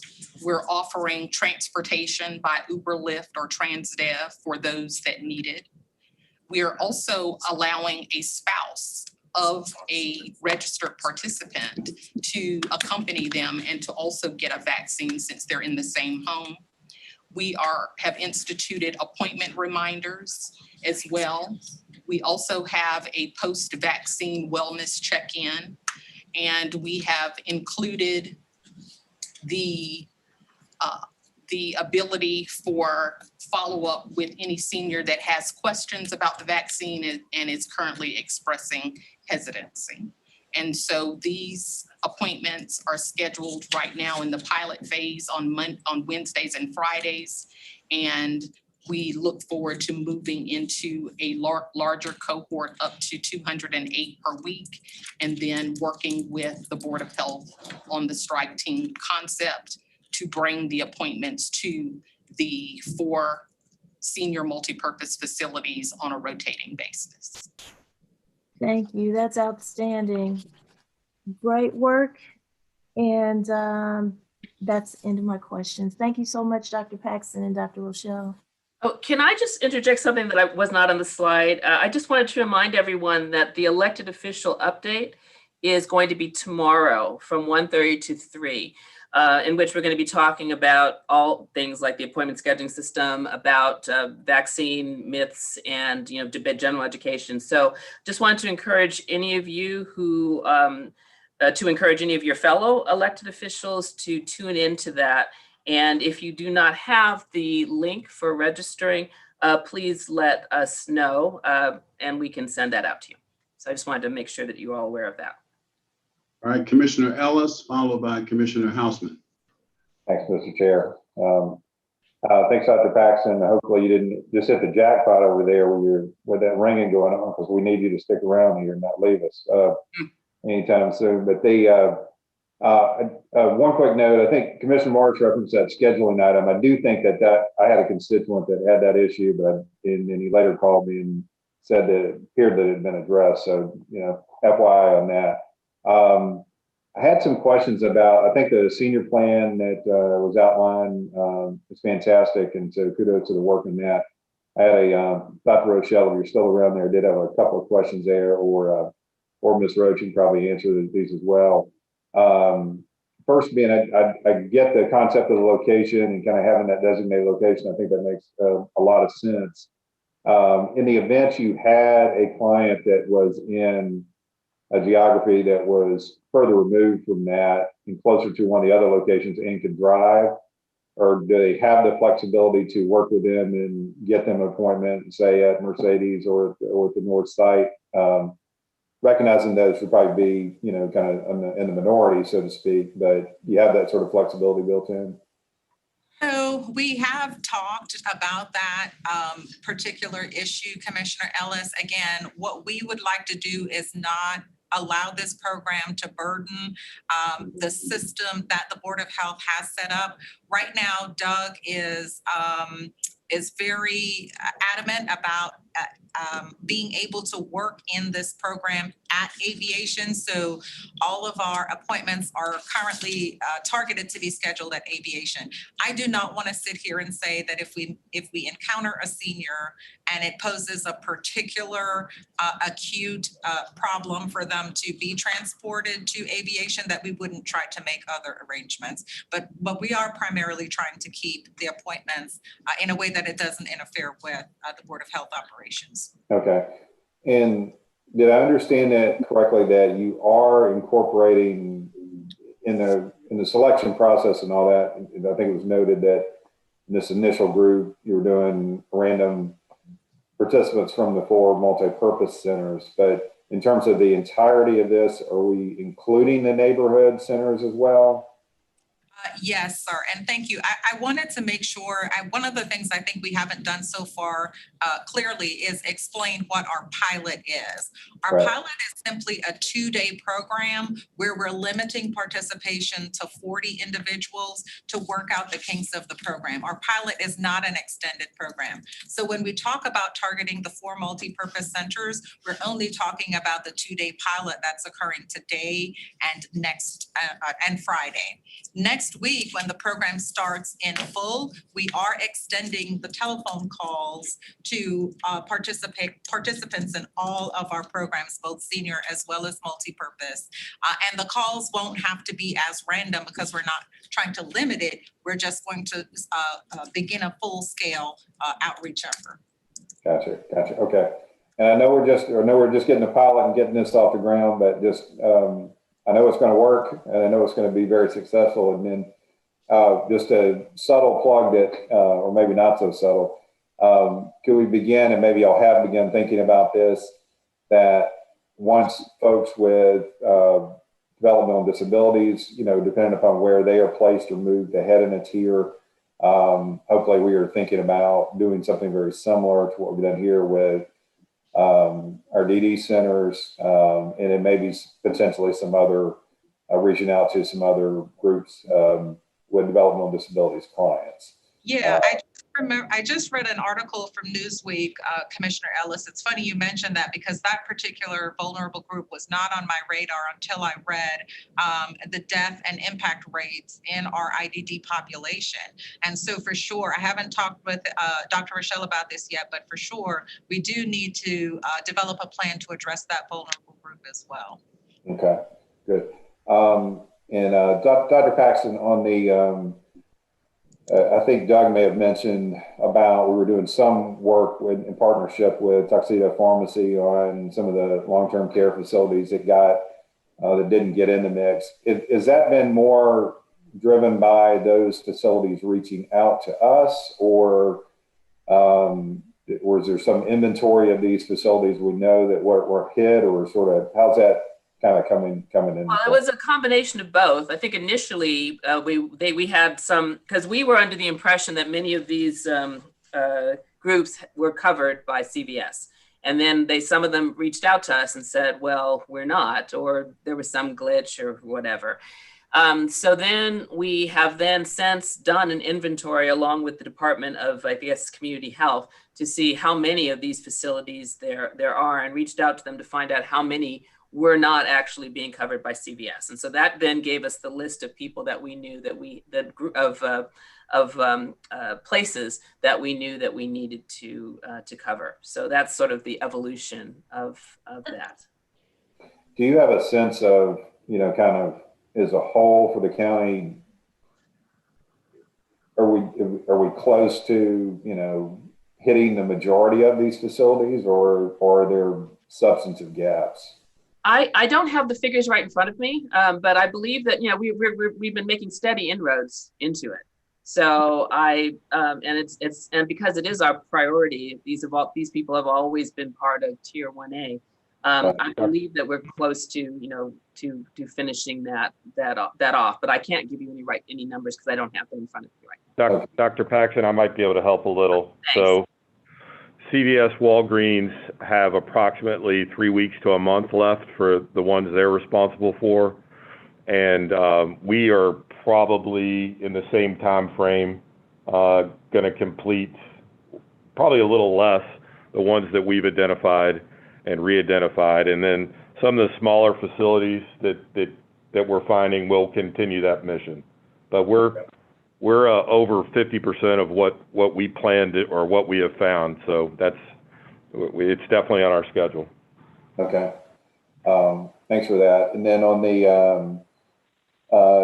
the wait list side, I guess there was a number that was mentioned, and maybe this is what you referred to, Dr. Paxton. It might not have been the correct number, this 92,000 number.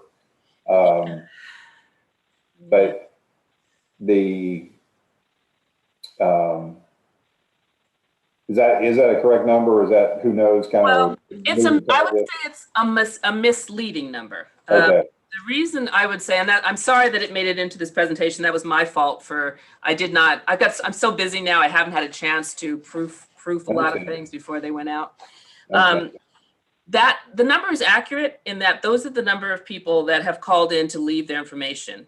Not all, in fact, the vast majority of them, in fact, are not in Tier 1A. We have people who are even who will be in Tier 4, call and leave their information.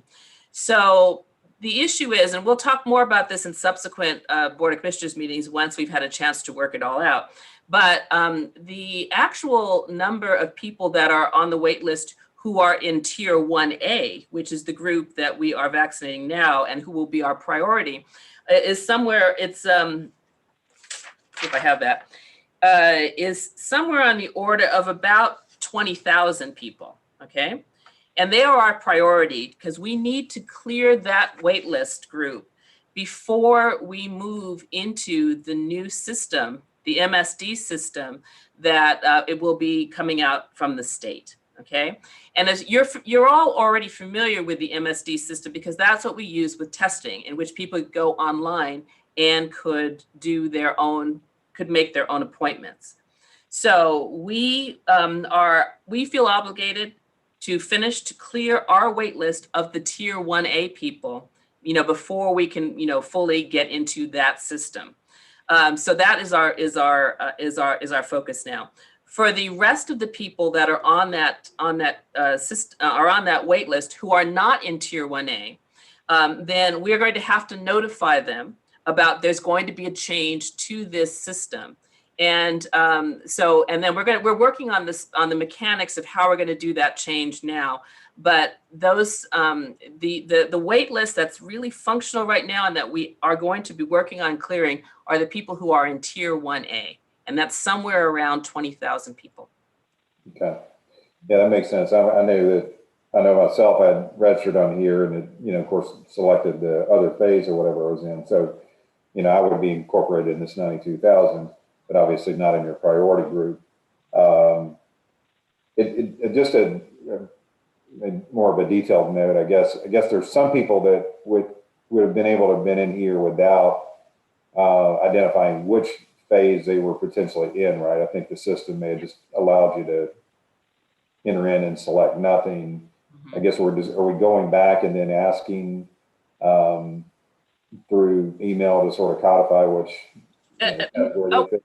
no, we're not. We're actually not doing that because for people who are tier 1A, because of, we actually know who they are because they do have to, furnish that information like their age. So we know that and the like.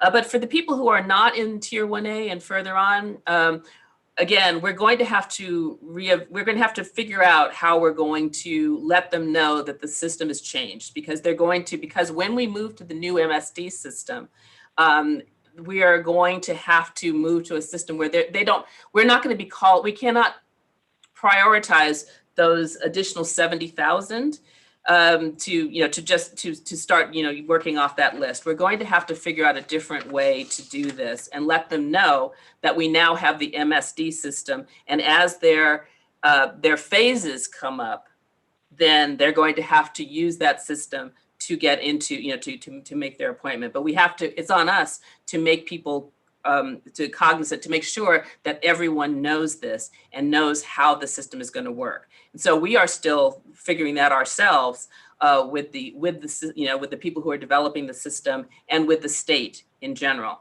Because one issue with the MSD system, of course, is that it's actually anyone can access it throughout the state. The governor has already promised that any Georgian can be vaccinated at any county. So we have to carefully figure this out so that we can make sure that Fulton County residents are aware of this and that we can, figure out how we can make sure that, our constituents, have priority for Fulton County appointments. Yeah, no, that makes sense. I think maybe I didn't phrase my question right. I think what I'm getting at is, well, I know this because I saw where it could occur. You could go into the system and register yourself and not classify which phase you were in, and the system would take your information. So it would, in essence, appear to be blank. Mm-hmm. So there would seem to be that there's some universe of people out there like that are in some of our databases, and how are we communicating with those folks to try to figure out, are they indeed in the current phase? Does that make more sense? Yes, and I actually don't have that answer right now as to what is done, for everyone on the who has gotten into the system. Okay. And has not identified themselves as being in tier 1A. Okay. All right. Fair enough.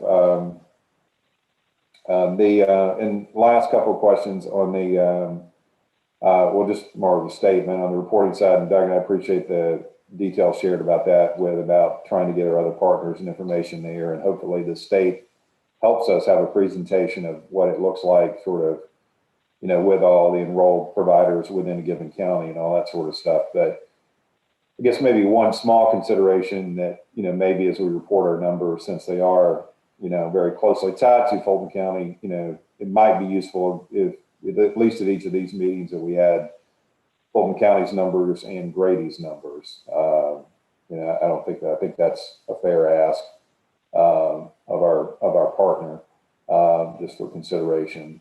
And then lastly, for Dr. Paxson, I know that there are, continue to be, kind of other, reports and so forth that other types of vaccines may be coming forward and all that sort of stuff. And obviously hard to predict sort of the timeline for any of that stuff and where, getting approved and then there being any meaningful production capacity out there for them.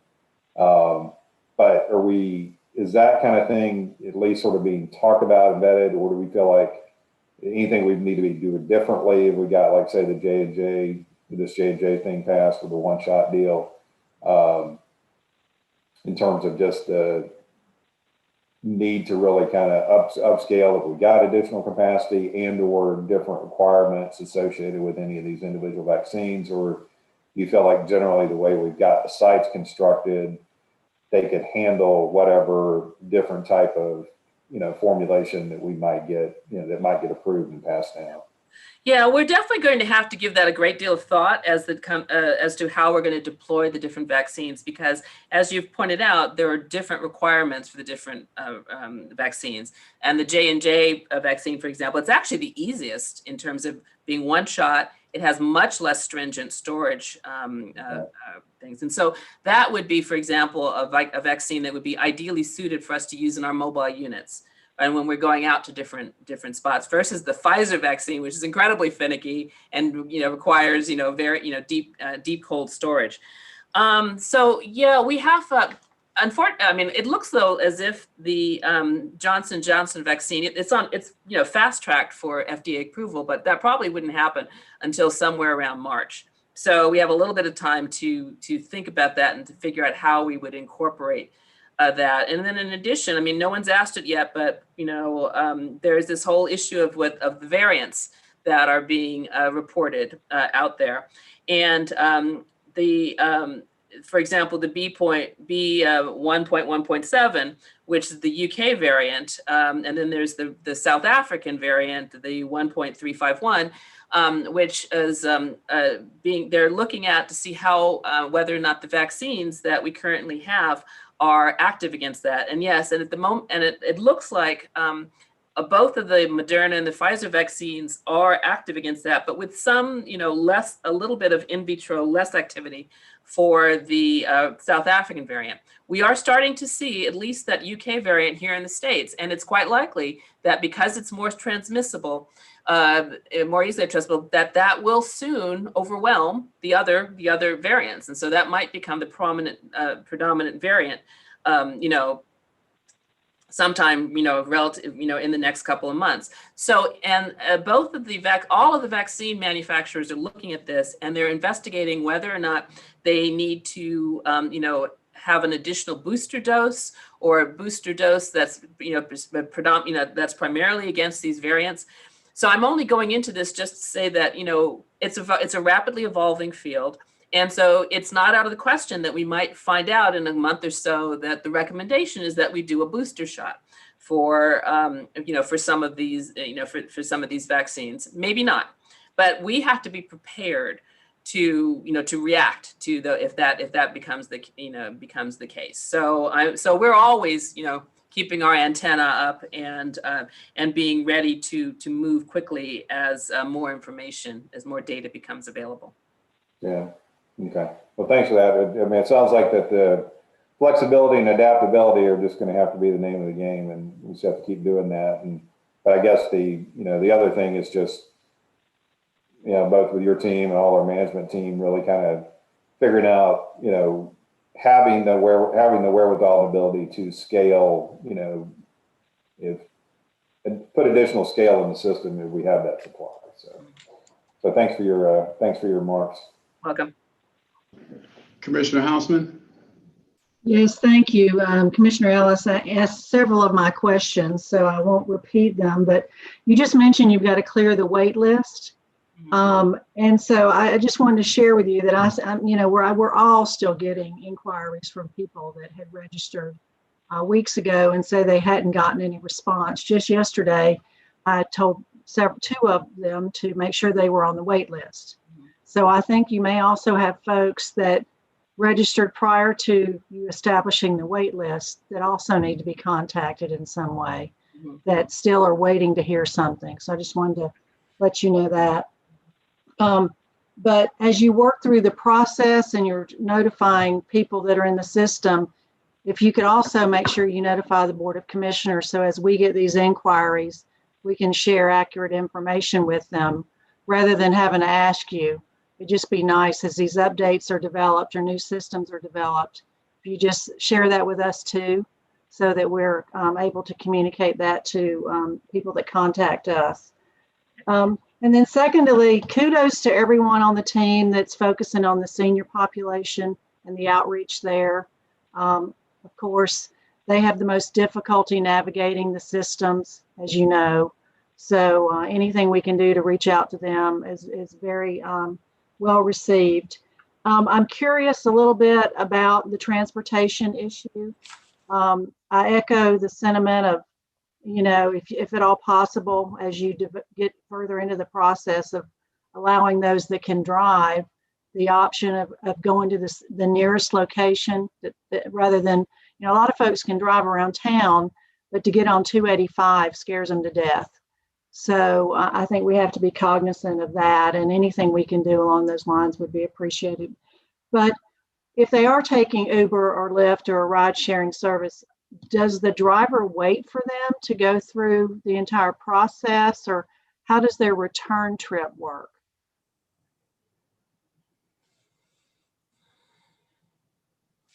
And I don't know who's going to answer that question. Sorry, I'll ask Dr. Shell to chime in as well, but it is different if you use TransDev versus Uber Lyft. So I'll ask her to provide some details. We have done a lot of talking about how those return trips would work, and it does depend on how many constituents are being transported in the trip. If it's Uber and Lyft, it's likely one, but if it's TransDev, it could be more, and we do it in a socially distant way, and it's about 30 minutes per appointment, according to Doug's estimate. So it is based on the type of transportation that we use. Pamela?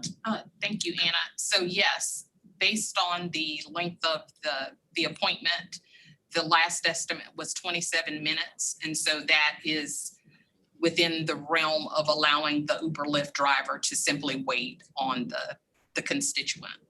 And that 27 minutes includes the vaccine as well as the 15 minutes of observation. And we've tried to maximize the efficiency of the appointment by assisting each of the seniors with their consent paperwork prior to the appointment, which is transmitted over to aviation prior to the appointment. Very good. I just think people would like to know that as well. And then the issue of a caregiver that is also eligible for the vaccine. I've heard of several folks have let me know that they were able to go at a separate time than the person that they're the caregiver for. And I don't know that that's widely known either, that there is that option for people.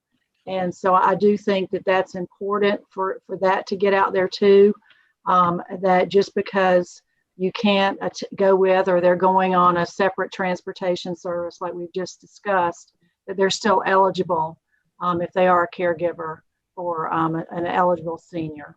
And then finally, I want to ask about the issue with those seniors or anyone that's hesitant to get the vaccine. When you call someone and they tell you that they're just not interested for whatever concern they may have, you're going to refer them or put them on a list to be contacted with an education coordinator. Is that what I heard? Dr. Rochelle can answer these questions. Yes. So as far as the caregiver issue for the senior and the health equity strategy, we are making that appointment concurrent on the same day at the same time with the senior and also the spouse. As it relates to the vaccine hesitancy, we do have nurses on staff that are a part of our adult day program, and they will assist with providing the information regarding the vaccine and answering any questions for seniors who have expressed their decline as a result of fear of the vaccine. So at the time you make the phone call, if someone says, I'm not interested, you move on and fill the opening slots. But yes, in the meantime, you're also contacting them to try and address their concerns they may have. Yes, ma'am. Okay. All right. Well, I'm just going to tell you, I know of two situations where an appointment was made. The senior got an appointment earlier at a Kroger or Publix or somewhere like that. And when they were contacted to get our appointment, they were also asked if you have a caregiver. And so the caregiver was allowed to go separately to get the vaccine. So I hope that continues because it's very helpful to folks.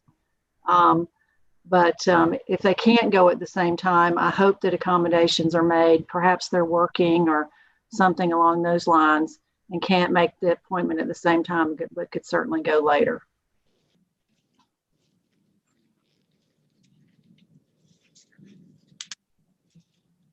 That's all I have, Mr. Chairman. Anyone else at this time? Any further questions for this segment?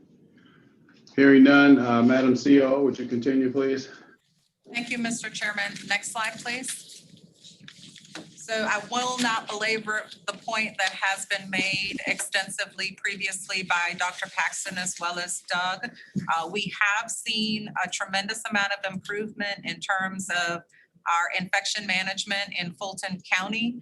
However, the improvement that we have has brought us to still yet troubling numbers in terms of our infection rate and our positivity rate.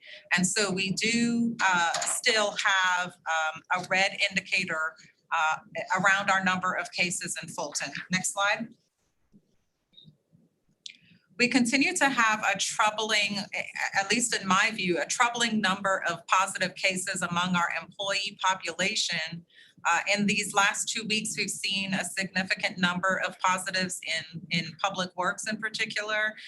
And there are other departments that are listed here that have shown positive cases. So we have a total of 21 new positive employee cases since the last Board of Commissioners meeting. Next slide.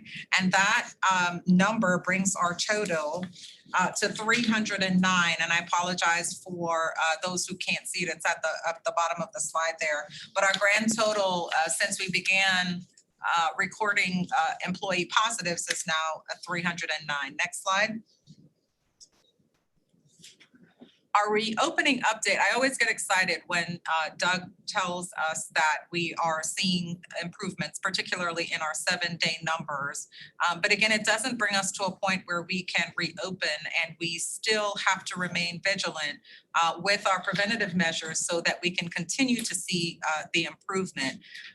That said, with respect to phase 2, we are not moving forward with any reopening plans. The county manager mentioned, and I'd like to take an opportunity to just say a few words about our working relationship with the tax commissioner, which has been tremendous. His office, as you can see from our employee positives, have been some of the highest in the county in terms of departments who have experienced employee positives. And so currently, his offices at 141 Pryor as well as Greenbrier Mall are closed. We are working with the tax commissioner's office and have a meeting with his leadership to identify how we can safely reopen those offices.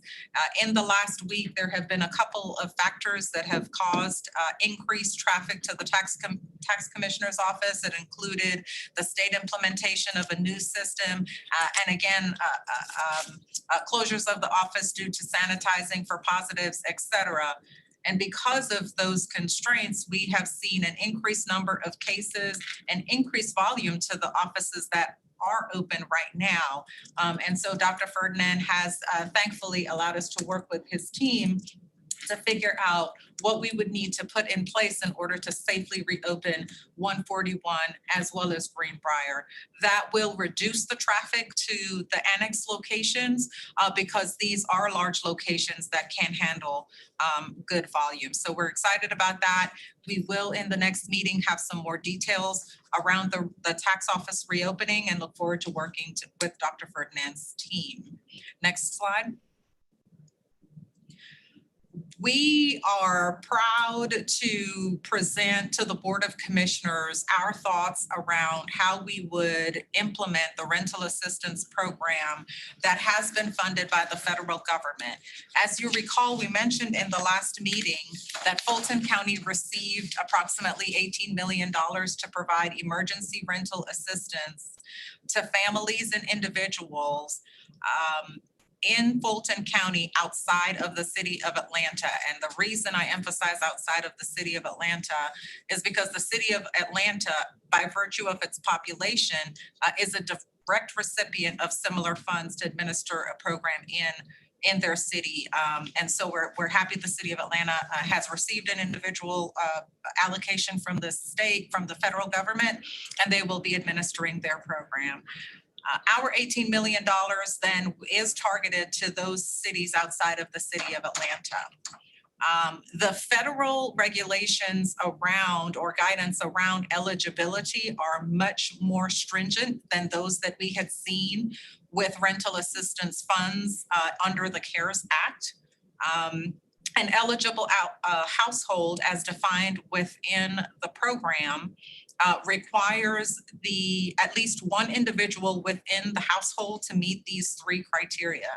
They qualify for unemployment or have experienced a reduction in household income, or they are experiencing financial hardship due to COVID-19 or have incurred significant costs related to COVID-19. They also need to demonstrate a risk of experiencing homelessness or housing instability as a result of number one. And then finally, the household has to have an income that is at or below 80% of the area median income. Next slide, please. In addition to a very stringent eligibility criteria, which we discussed on the previous slide, there are other limitations to the expenditure of these funds. They expire December of this year. And the administrative allowance for the administration of these funds is capped at 10%. And so, in other words, any jurisdiction that is charged with administering these funds must not use less than 90% of those funds for direct financial assistance. The guidance also talks about the fact that the rental assistance should not be duplicative of any other federally funded rental assistance provided to households. So we have been talking about how we try to address that particular bullet in some of our application certification components. Program administrators of this rental assistance programs are required to prioritize eligible households within where an individual within that household has been unemployed for 90 days prior to the application, and that household income is at or below 50% of the area median income. So as you recall from the previous slide, the minimum eligibility is within 80%, but the program also requires us to provide prioritization for these two categories. If they've been unemployed for 90 days or the area median income is below 50%. And that needs to be addressed in the application and evaluation program. Eligible recipients must recertify for eligibility every 3 months. The regs do say that for purposes of paying for arrears, this does not apply. And all that simply means is that if the applicant has 7 months worth of back rent, you're allowed to pay that without recertification. But once the back rent is paid and the applicant is now in the program, they have to recertify for eligibility within 3 months or every 3 months. The funds are also paid directly to landlords and utility providers. These are not funds that are provided to constituents themselves.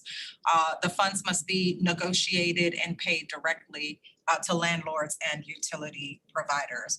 The last restriction, I call it a restriction, I'm not sure that's the right word, but is that the Treasury is required to publicly report on a quarterly basis on the use of the funds. And so the county has a responsibility for providing Treasury the information necessary to meet that obligation. And so that reporting obligation is not one that was in place when we administered the CARES funds. That is new.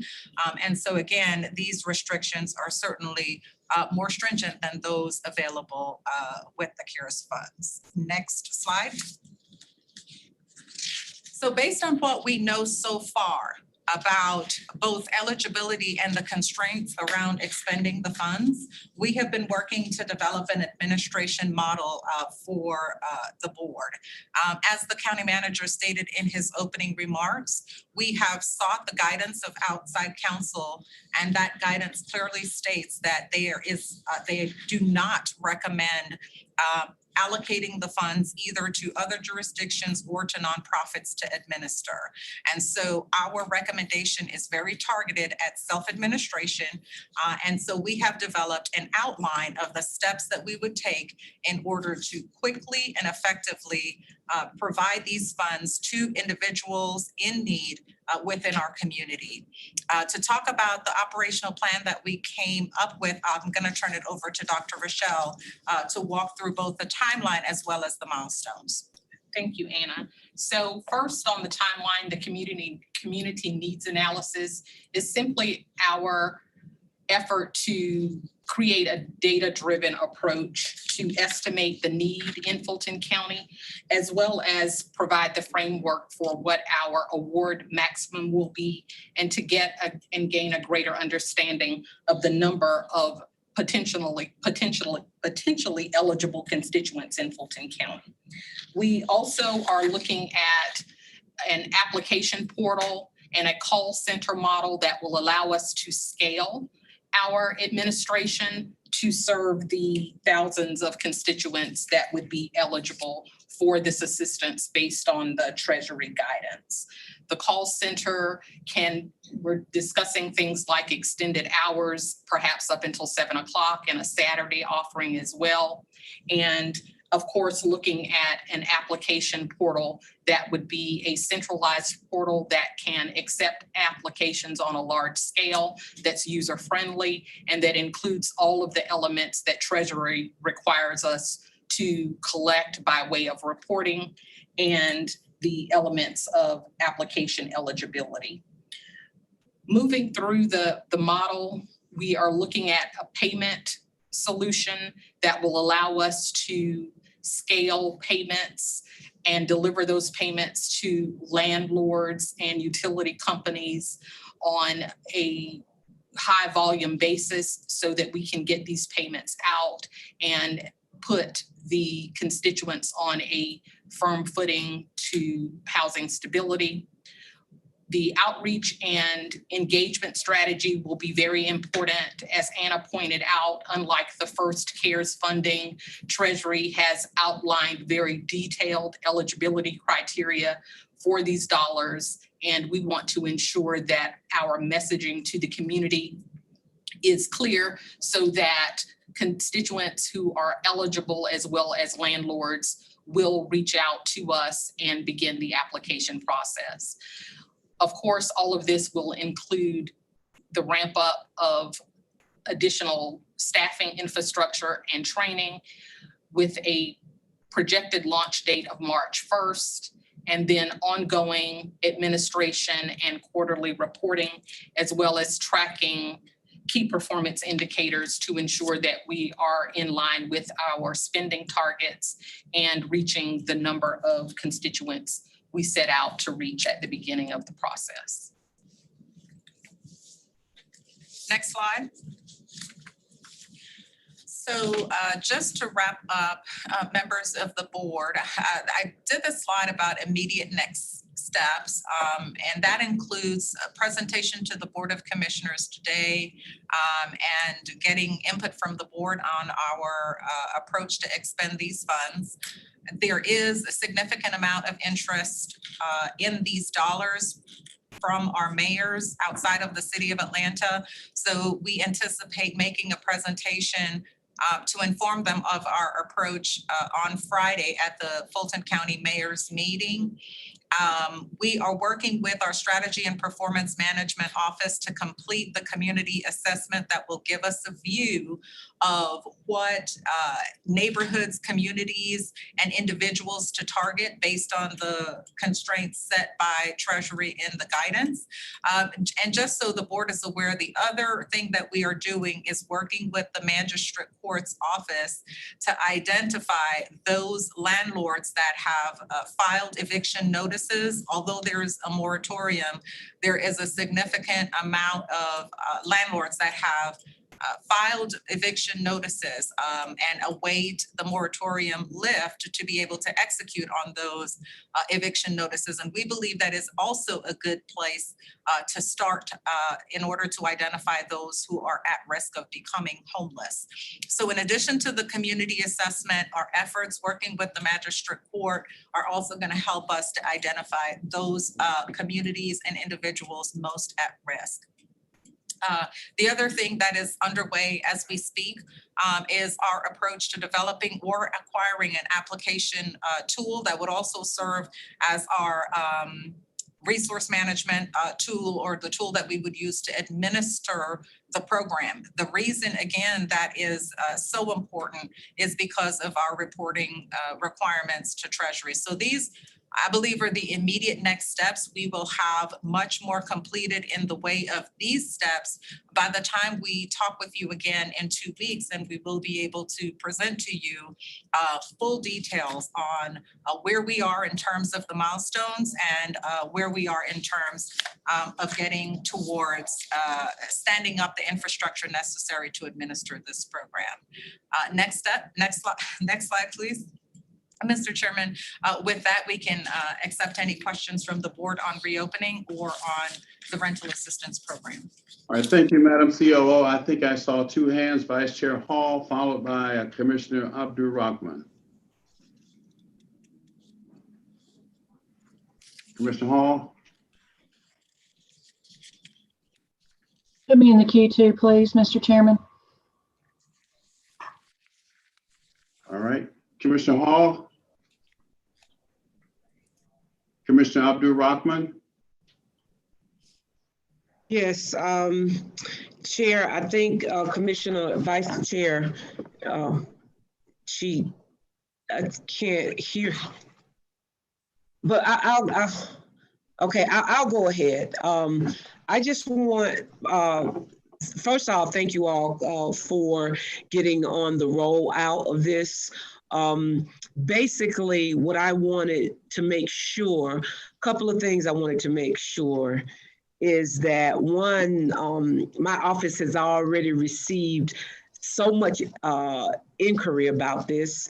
I have also had several mayors to reach out to me because of the concern of maybe the information not being disseminated in a way that everybody will understand what they need to do. For one, and they wanted to make sure that, because we are looking at the area outside the city of Atlanta, that we make sure that one, we have several options. I know that she mentioned, Dr. Rochelle mentioned the call center and also possibly an application portal. I would just strongly suggest that we have multiple ways that they can actually apply for it that is user-friendly and will give them all of the information and explain it. Oh, I'm sorry. Oh, okay. No, I'm sorry. I was trying to test my speaker since it wasn't working before. Well, you were before me, so go ahead. Okay, all righty. So basically, my concern is one, to make sure the information gets out. Some of the prior instances, what I had from the constituents as well as the mayor is that the information wasn't clear and didn't get to everybody. And so I want us to make sure that we have a concerted effort to make sure that the information is bulleted to the point that people understand it. They understand clearly whether they meet the requirements or they don't. Next, I would also ask that the ability to apply be more than just a call center, with a big focus on being able to do it online and the application being user-friendly. And my last thing that I just want to say, based on the mayors that I have met with, I really would like, their input as to what works for their constituents, not asking you to change the model, because I know these are funds that have to be allocated for, and I do understand clearly we do have a responsibility to our taxpayers that this is rolled out correctly, and those that deserve it get it, and those that don't deserve it don't get it. But I would like to make sure that we include the mayors in the rollout, any ideas that they think that may be best for their constituent base, that we're inclusive to what their concerns may be. And so I just wanted to make sure we've got people already. I think we fielded so many calls on a daily basis about this that they are anticipating, and we are letting them know as we get the information. We will also, my office will also be a place that they can get further information as once we get it. But I just want to make sure that we work on making sure that rollout, especially the information to the community, is flawless. Thank you. Yes, ma'am.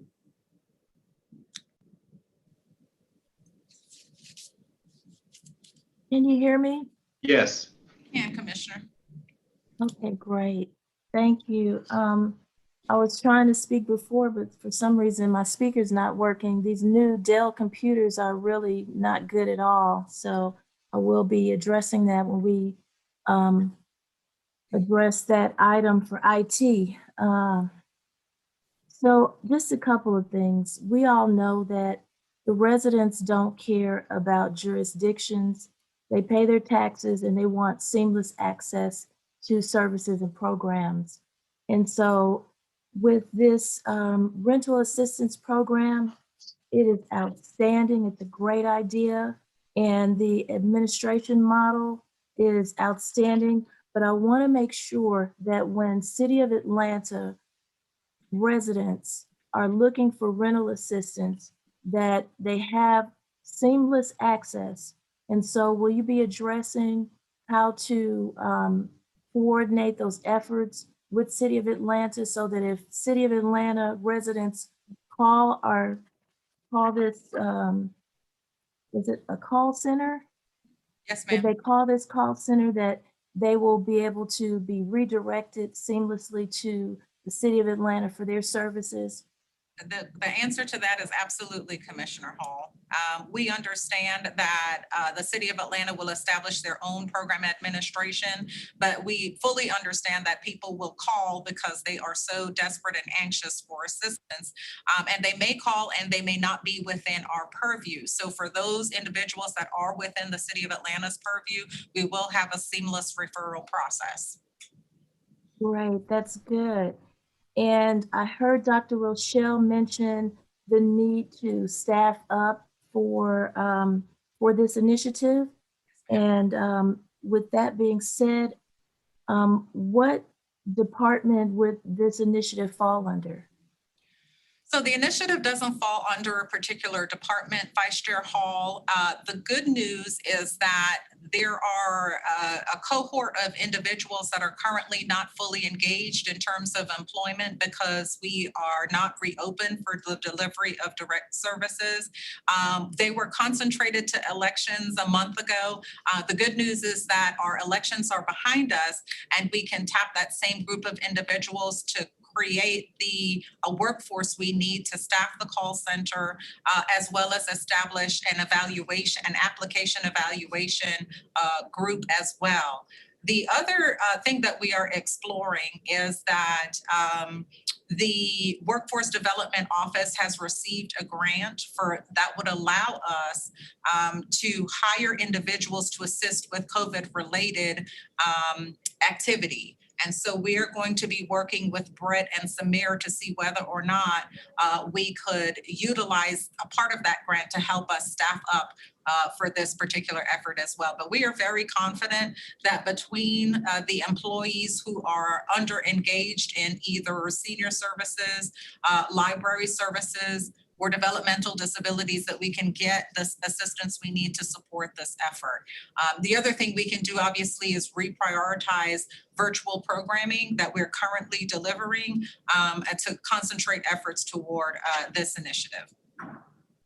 All right, because it seems like it is very much a community development type of issue. And, you know, with the reports that we've had today and the reports in the news, it looks like we're going to be dealing with COVID-19 through this year.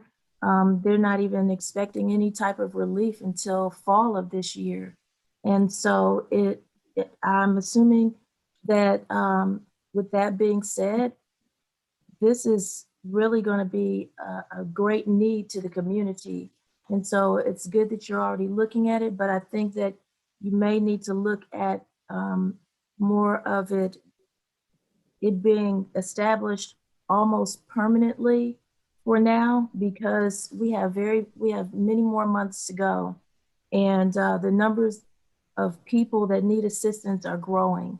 It's not diminishing at all. Just as a reminder, this 18 million is from the Appropriations Act. We still are awaiting a broader COVID relief package with the new administration. We do expect that additional funds will come to state and local government through that effort as well. So you are correct. There is a long road ahead of us, but based on what we have been hearing in both the national news and otherwise, that our Congress is working on a COVID relief package that should provide additional support as well. And thinking about community development needs, you are moving forward with the vacant director of community development position, right? Opening it, or should I say posting it? Yes, ma'am, we are. Those requisitions have been entered. HR is currently evaluating the requisitions. We expect those postings to be out within the next week or so. You said those postings, there's more than one? Yes, our Director for Arts and Culture position is vacant as well. Right, that's right. So you're moving forward with posting those two. Are there other director positions that are vacant right now? There are other director positions that are vacant, and we have a recruitment plan for those positions as well. How many and what are they? Because I just thought about that when you said those. So the police chief position is being filled with an interim role, as is the medical examiner, is an interim medical examiner position. Which other one? The 911 director, Chris, is serving in an interim role as well. So I think that is the total of the vacant director positions, if I'm doing it off the top of my head. And all of these are very critical during this time. You said police chief, medical examiner, 911 director. So, and then we have community development, arts and culture. That's 5 director positions that are currently vacant. Yes, our child attorney is the last one. Oh, and child attorney makes 6. And so who is doing these jobs right now? Do they all have interims right now? Yes, ma'am. Well, no, not all of them. Let me take that back. So we know community development, arts and culture do not have interims. Out of the other 4, do the other 4 all have interims? That's what I should ask. Yes, ma'am, they do. Okay, so who's doing the jobs of the vacant ones? Or should I say who has been, aren't those under Dr. Rochelle right now? Yes, ma'am. So is she being compensated for doing these extra jobs? I'm gonna ask the county attorney whether or not we should be talking about personnel. Madam CO, just a minute. I was going to Yes. keep you from going there. Why don't you prepare a report on all of these director positions and provide that to the board? Thank you. That's what I was just about to ask. Okay. Thank you, Vice Chair Hall. Thank you so much. I appreciate that. Commissioner Hausman. Yes, thank you, Mr. Chairman. Thank you for this report, Ms. Roach. You mentioned the arrears and you said 7 months. Is there a limit to how far back this goes? Should someone have not been able to pay rent for 7 or 8 months? Yeah, the guidance basically says the total amount of assistance that we can provide is up to 15 months. And so I suppose we could go in terms of arrears back to 12 months, and then they would have 3 additional months of assistance.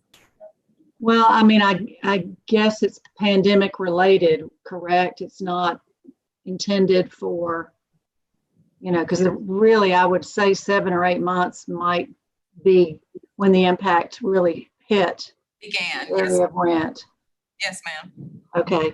And then you also, one of the criteria is the medium income by area.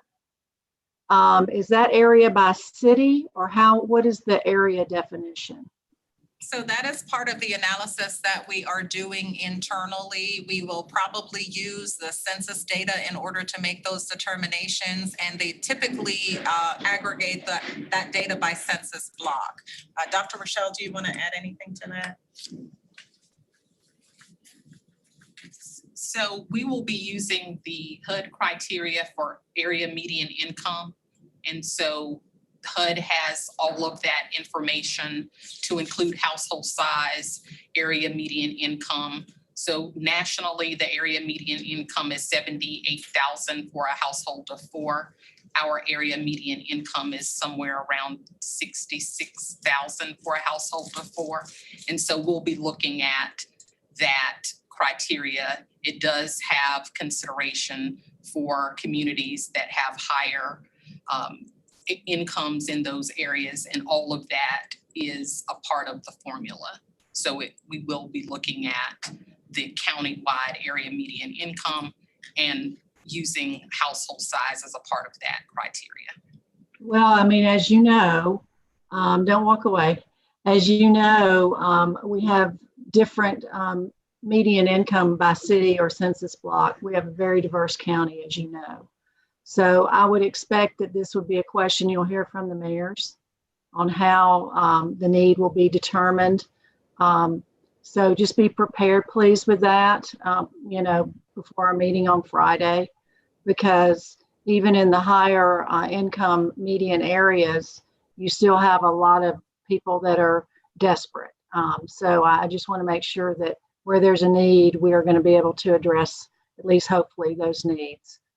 So please examine that data and be prepared to answer those questions on Friday.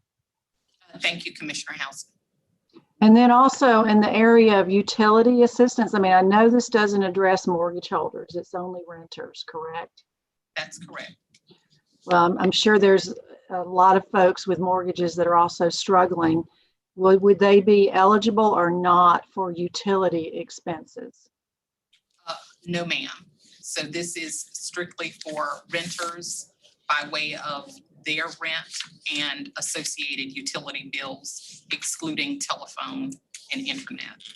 Okay, so we verified then that there is no assistance available for folks that may have gotten behind on their mortgages because they've lost their jobs or had a death in the family or any of those indicators of what puts you in crisis. Yes, ma'am. Treasury is clear that it is for renters only. That's very, very unfortunate. All right, and then finally, you've got a great timeline here. I wish that we were able to, I'm just going to say, have this up and running well before March 1st. I know that's asking a lot, but if there's any way to speed this up, because of the situation in our communities with the dire need. I mean, we're all still getting our paychecks. It's hard to relate to, situations that folks are in, but there's a lot of desperation out there, and desperate people, unfortunately, do desperate things and have a lot of mental anguish right now. So anything we can do to consolidate this timeline would be very well received by the community. Yes, ma'am. Thank you. Vice Chair Hall, did you want to be heard again? I'm sorry, yes. I just realized that when Madam COO said they're interims in all those positions, I have no idea who the interims are. So if you could provide that, that would be great. Yes, ma'am, will do. Okay. Any further questions for this segment? Who? I had What? Oh, I had a Commissioner. comment, Mr. Chair. Commissioner Ellis. Yeah, I appreciate what's all laid out here. I guess my question is on this, you know, I mean, and Jacko, to follow sort of Commissioner Hausman's comments, you know, the notion that we wouldn't be able to kind of get it rolling until March 1st. Do we have a sense that whether or not this is other metro counties and that sort of stuff that are recipients are dealing with this sort of same struggle about, you know, kind of codifying the administration of this, giving, you know, the change requirements that are here versus what was in the prior CARES money? Yeah, I have a call into the city of Atlanta to talk about not just coordination, but what their anticipated approach is going to be. But more significantly, we have had conversations with the state chief operating officer and Mr. County Manager. I don't know if you want to use this time to provide the board with a summary of the state's input on their $500 million that they got of emergency rental assistance. Yes, thank you. I don't think their plans, Commissioner Ellis, are solidified. We have another call with their team tomorrow. So hopefully we'll learn more, and that will also not only get into their plans operationally, but also how they intend to deal with cities, because we certainly want to avoid anything akin to what happened under the CARES Act. The problem, of course, that we all have is this federal guidance may change over time, which our county attorney as well as outside counsel have told us. So as we stand today, this is what we know. Your point about other counties, I don't think we've done that research yet, but we'll do that as well as talking to the state tomorrow. Yeah, it just sort of strikes me in terms of listening here that, you know, we got a plan of what we know, but then, you know, this thing could change next week, right? And, you know, you couldn't be allowed to do grantees and all that sort of stuff, right? So it's just, yeah, I guess knowing that it's fluid, I guess my ask would certainly be that you all just keep us, you know, engaged as a board and up to date as a board, you know, if indeed something sort of changes midstream, and we need to consider moving faster, you know, with either, you know, kind of, you know, changing to a grant model versus, you know, kind of what we've outlined right here. So, you know, I guess we'll just all stay tuned on it. So.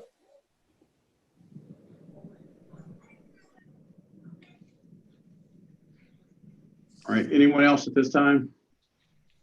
All right, Madam COO, continue, please.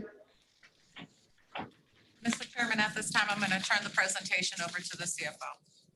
Madam CFO. Good afternoon, Commissioners. Sharon Whitmore, Chief Financial Officer. I do have a brief update today on the emergency reserve, the emergency response reserve. Next slide, please. To summarize the changes since our last report, when we reported to you at the last board meeting, we had originally reserved the $53 million. The Board of Commissioners, during the adoption of the budget, used $7.3 million of that to fund some other budgetary actions.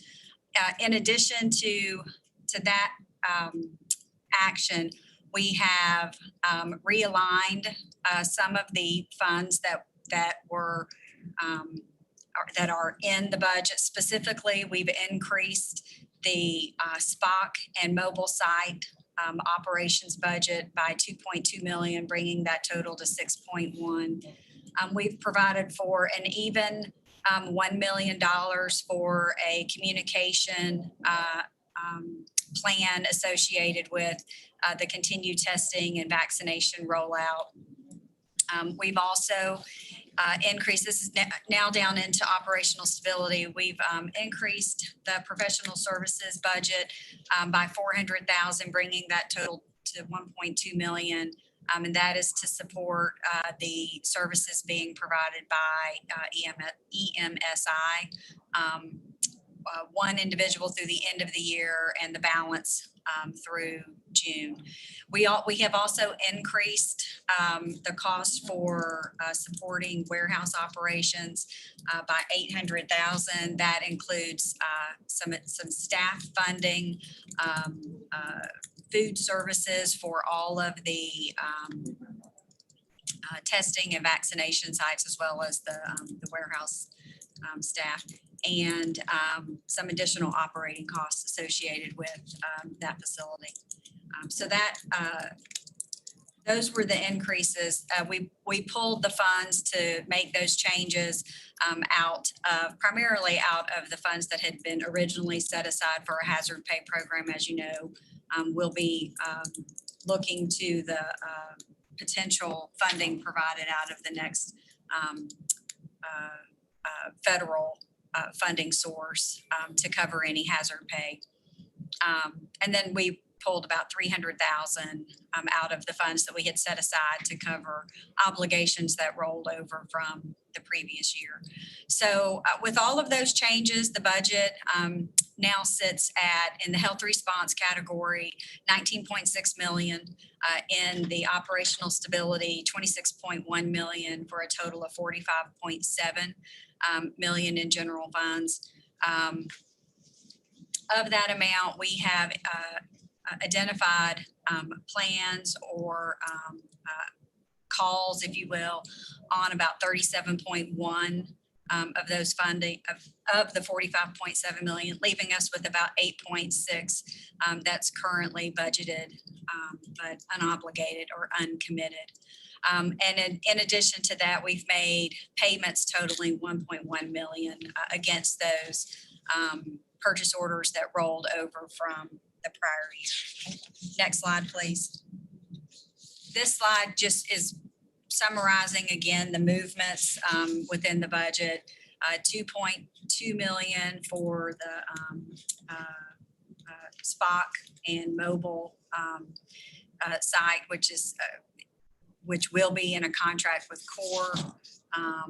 The EMSI contract increased by 242,000.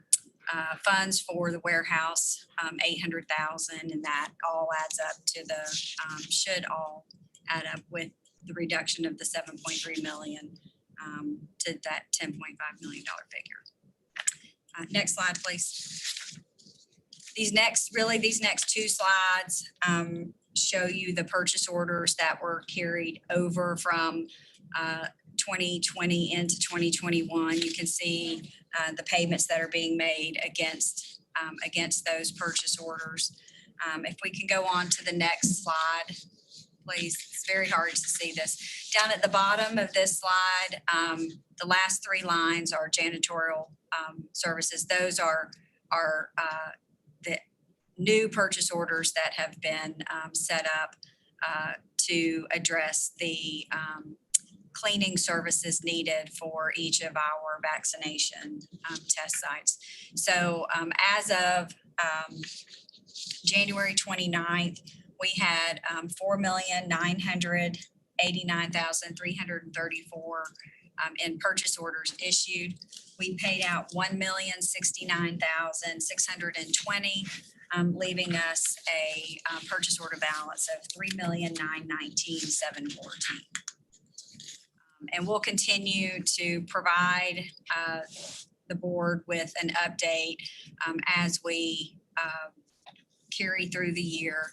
And once we have the emergency rental assistance program up and running, then we will add in a slide to show you progress against that allocation as well. So with that, I can take any questions on the emergency reserve update. Okay, I think I see Vice Chair Hall. Thank you. Sharon, I wasn't sure if I heard you correctly because this new computer, the speaker is terrible. But did you say that you added $1 million for more communication? We have an allocation, a total allocation of $1 million for a communication plan associated with continuing to message the importance of testing, as well as being able to address really a campaign around vaccine hesitancy associated with the vaccine rollout. So it has part of that $1 million already been used for communication?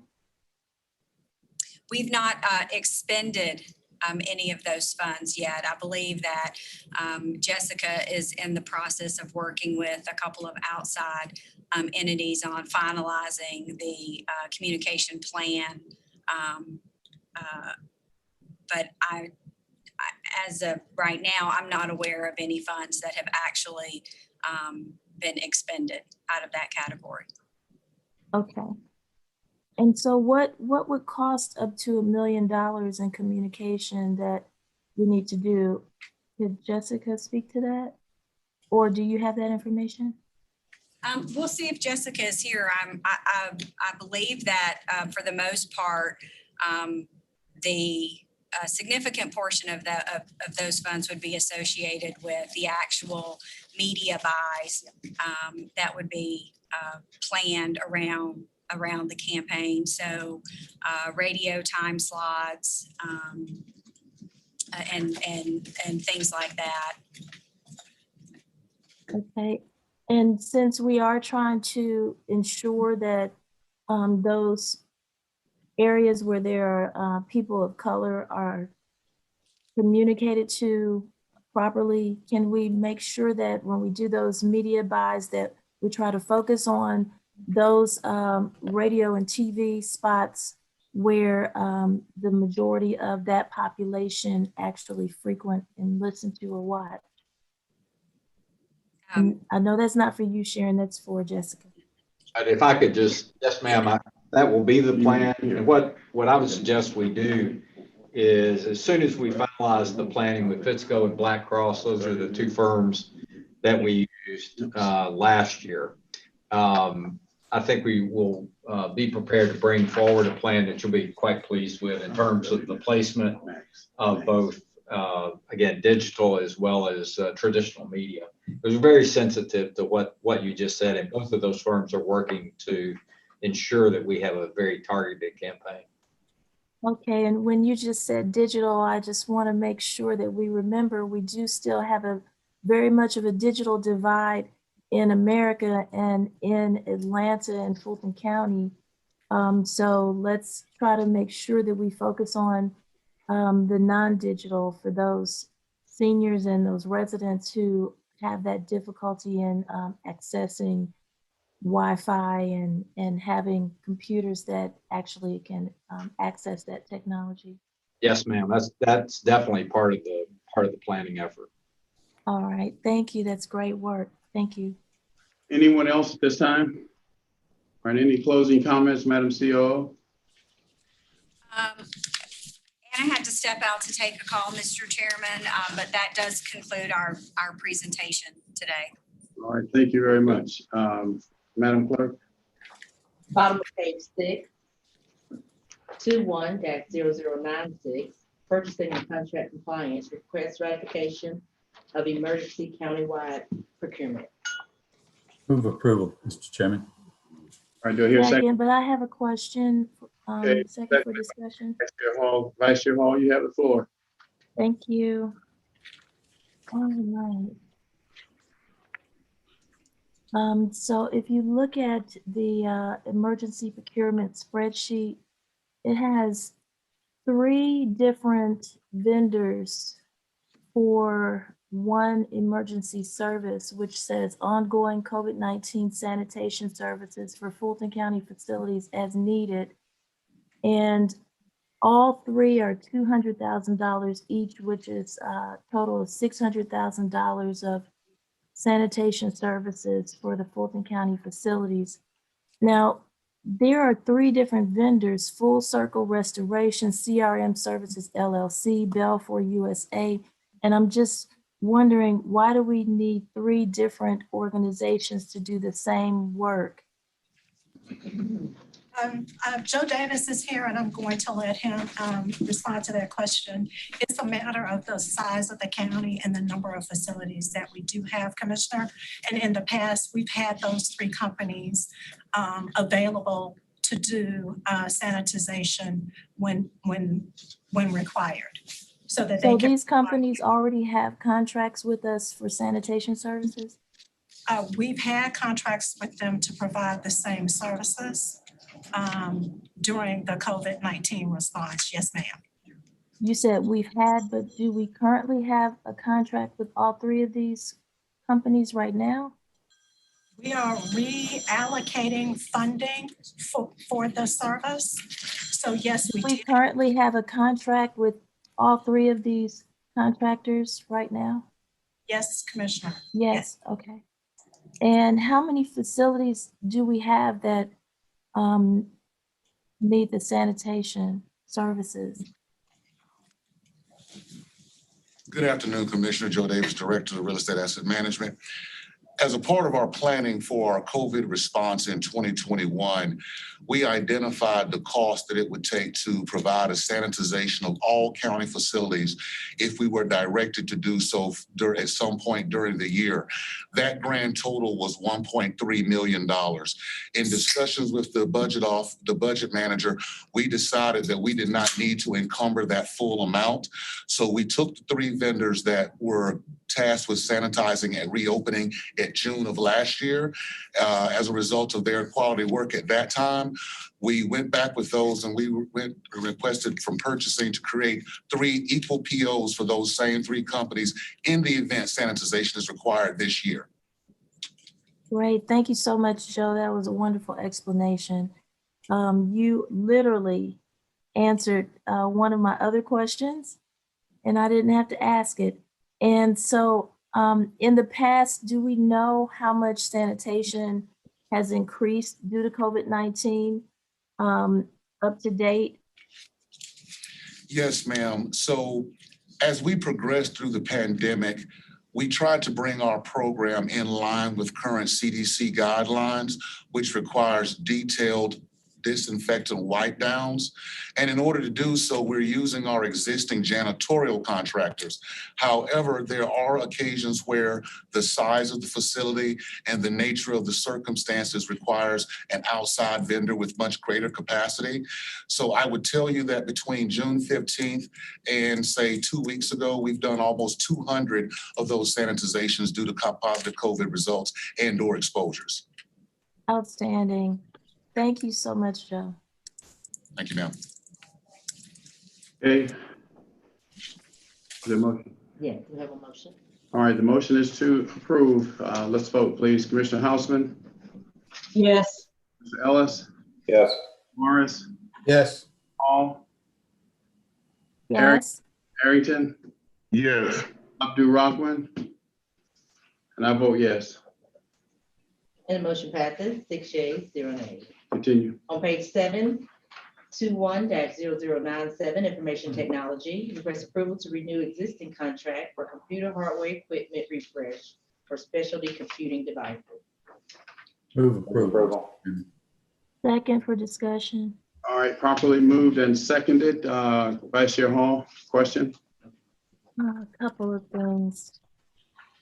Can we have Glenn just first speak to this resolution, and then I'll ask my question?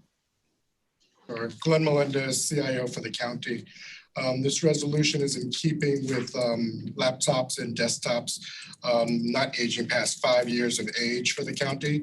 It's also in keeping with the continuing to support a mobile workforce as a result of COVID-19. There is some funding in there as well for specialty devices, for areas that need Macs, tough books for law enforcement, etc. All right, thank you so much for that. You said that you're trying to meet a life cycle of 5 years when the life cycle is actually 3 years for technology. Why such a stretch?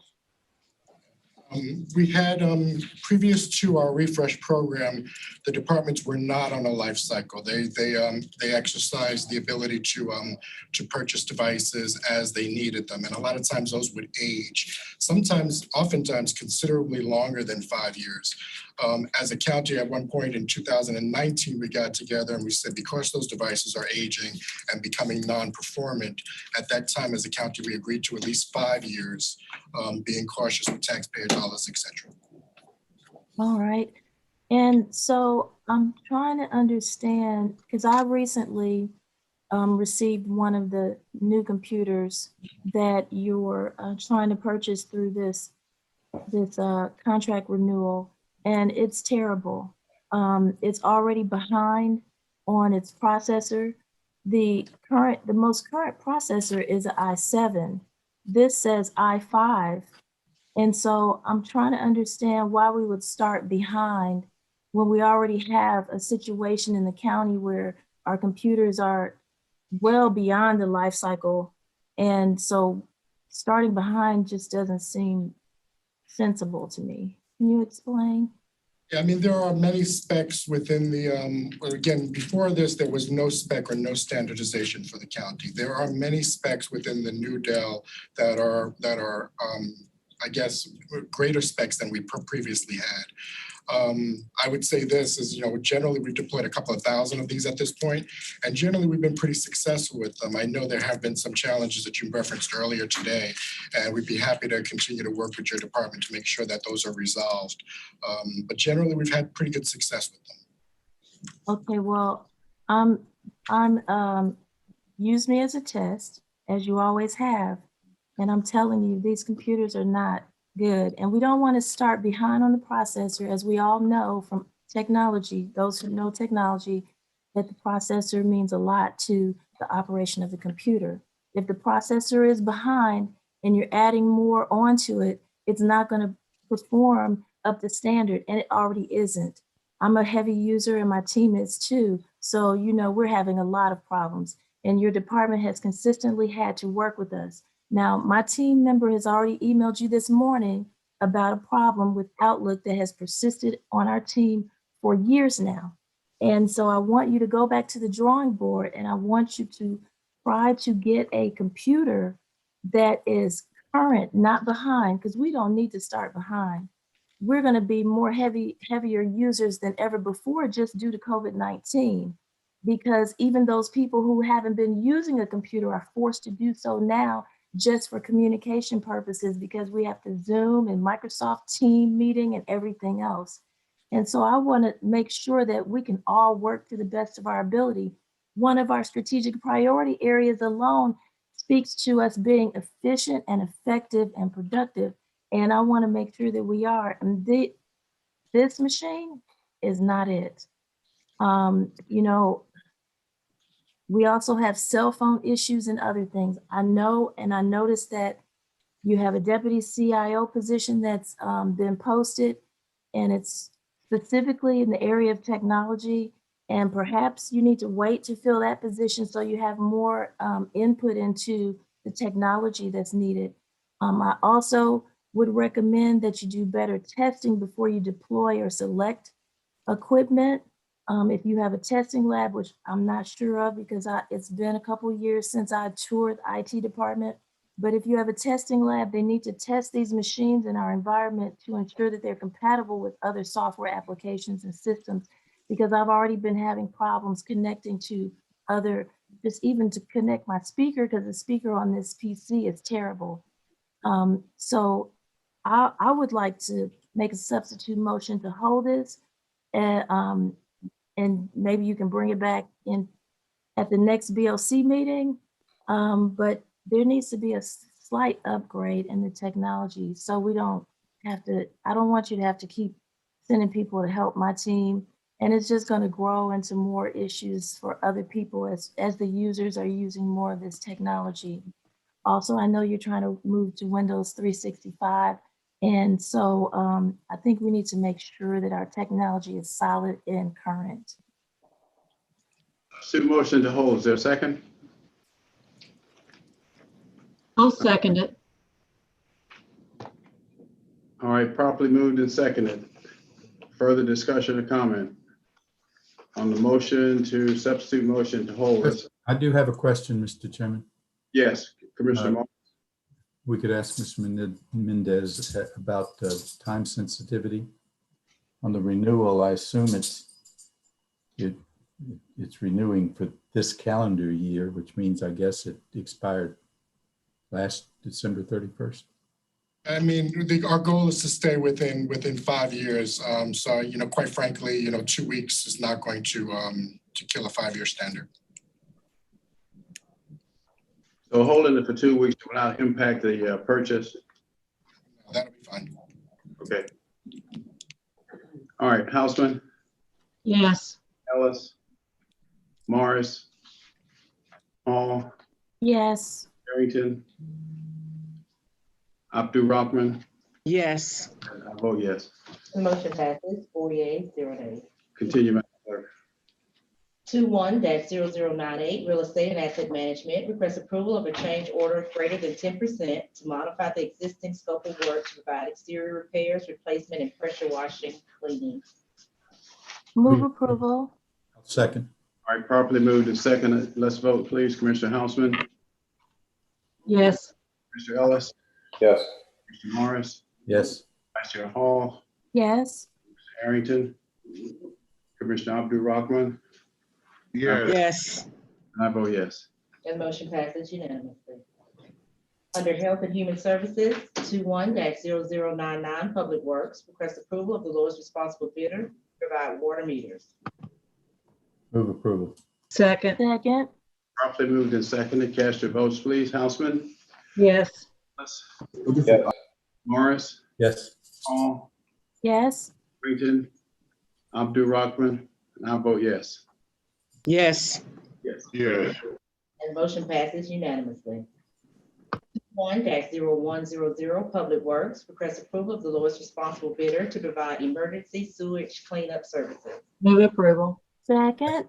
Properly moved and seconded. Cast your votes, please. Houseman, Yes. Ellis, Yes. Morris, Yes. Hall, Yes. Harrington. Yes. Abdul-Rahman. Yes. Oh, yes. And the motion passes unanimously. Under Justice and Safety, 21-0101, Superior Court Administration, request approval of a recommended proposal to provide legal assistance and services to citizens. Move approval. All right, I take one of those as a second. Properly moved and seconded. Cast your votes, please. Houseman, Yes. Ellis, Yes. Morris, Yes. Hall, Yes. Harrington. Yes. Abdul-Rahman. Yes. Oh, yes. The motion passes unanimously. On page 8, Commissioner Arrington has requested to hold item 21-0070. All right, no objections or any objections to hold? If not, let's continue. Move on. 21-0102, Development of Behavioral Health and Developmental Disabilities Regional Advisory Council. Commissioner Abdul-Rahman has nominated Elizabeth K. Bolton Harris for a full board appointment to a term ending August 1st, 2023. Move approval. Second. Second. Second. Second, cast your votes. Houseman, Yes. Ellis, Yes.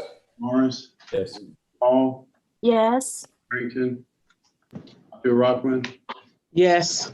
I vote yes. The motion passes 6 yeas, 0 nays. 21-0103, Administrative Committee of the Fulton County Defined Contribution Plan. Chairman Pitts has nominated Commissioner Abdul-Rahman for a full board appointment and Commissioner Morris to a full board reappointment to terms ending December 31st, 2021. All right, I move Move approval. properly moved. Second. Cast your votes, please. Commissioner Houseman, Yes. Mr. Ellis, Yes. Mr. Morris, Yes. Commissioner Hall, Yes. Harrington, Yes. Commissioner Abdul-Rahman? Yes. Oh, yes. The motion passes unanimously. On page 9, 21-0104, Audit Committee, Commissioner Ellis has nominated Jay Small for a full board appointment to a term ending December 31st, 2022. Chairman Pitts has nominated Commissioner Ellis and Commissioner Morris for full board reappointments to terms ending December 31st, 2022. Move approval is the second. Second, Second, Properly moved and seconded. Cast your votes, please. Commissioner Houseman, yes. Mr. Ellis, Yes. Mr. Morris, Yes. Vice Chair Hall, yes. Commissioner Arrington, Yes. Commissioner Abdul-Rahman. Yes. Oh, yes. The motion passes unanimously. 21-0105, Board of Trustees of the Fulton County Employees Retirement System. Chairman Pitts has nominated Commissioner Abdul-Rahman for a full board appointment and Commissioner Morris for a full board reappointment to terms ending December 31st, 2021. All right, move approval. Second, please. Second, All right, properly moved and seconded. Let's vote. Commissioner Houseman, Yes. Mr. Morris, Yes. Commissioner Ellis, Yes. Vice Chair Hall, yes. Commissioner Arrington, Yes. Commissioner Abdul-Rahman. Yes. And the motion passes unanimously. All right, what time is it now? It's all 1 o'clock. 1 o'clock. Okay, why don't we stop here for recess for lunch and executive session. We have several items of real estate, personnel, and legal matters. I entertain a motion to recess. Lunch and executive session. So moved. Second, Let's vote, please. Houseman, Yes. Ellis, Yes. Morris, Yes. Hall, yes. Arrington, Yes. Abdul-Rahman. Yes. I vote yes. The motion passes unanimously. And it's 1 o'clock now. Yes. So what's a good time? 1:15. 1:15. We will start executive session. Everyone received the call-in numbers. Yes. Yes. Thank you. So cut this off. I haven't seen an agenda, Mr. Chairman. It should have been sent. Should have been sent, Commissioner Warren. All right, I'll look for it. I haven't received it either, so. I haven't either, so. I will resend it. We'll begin in 15 minutes. He sent it at 12:45. Okay, send it again, please, ma'am. But it was sent at 12:45. Vice Chair received hers.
Colleagues, it's 1:40, so without objection, we will resume the regular order of business.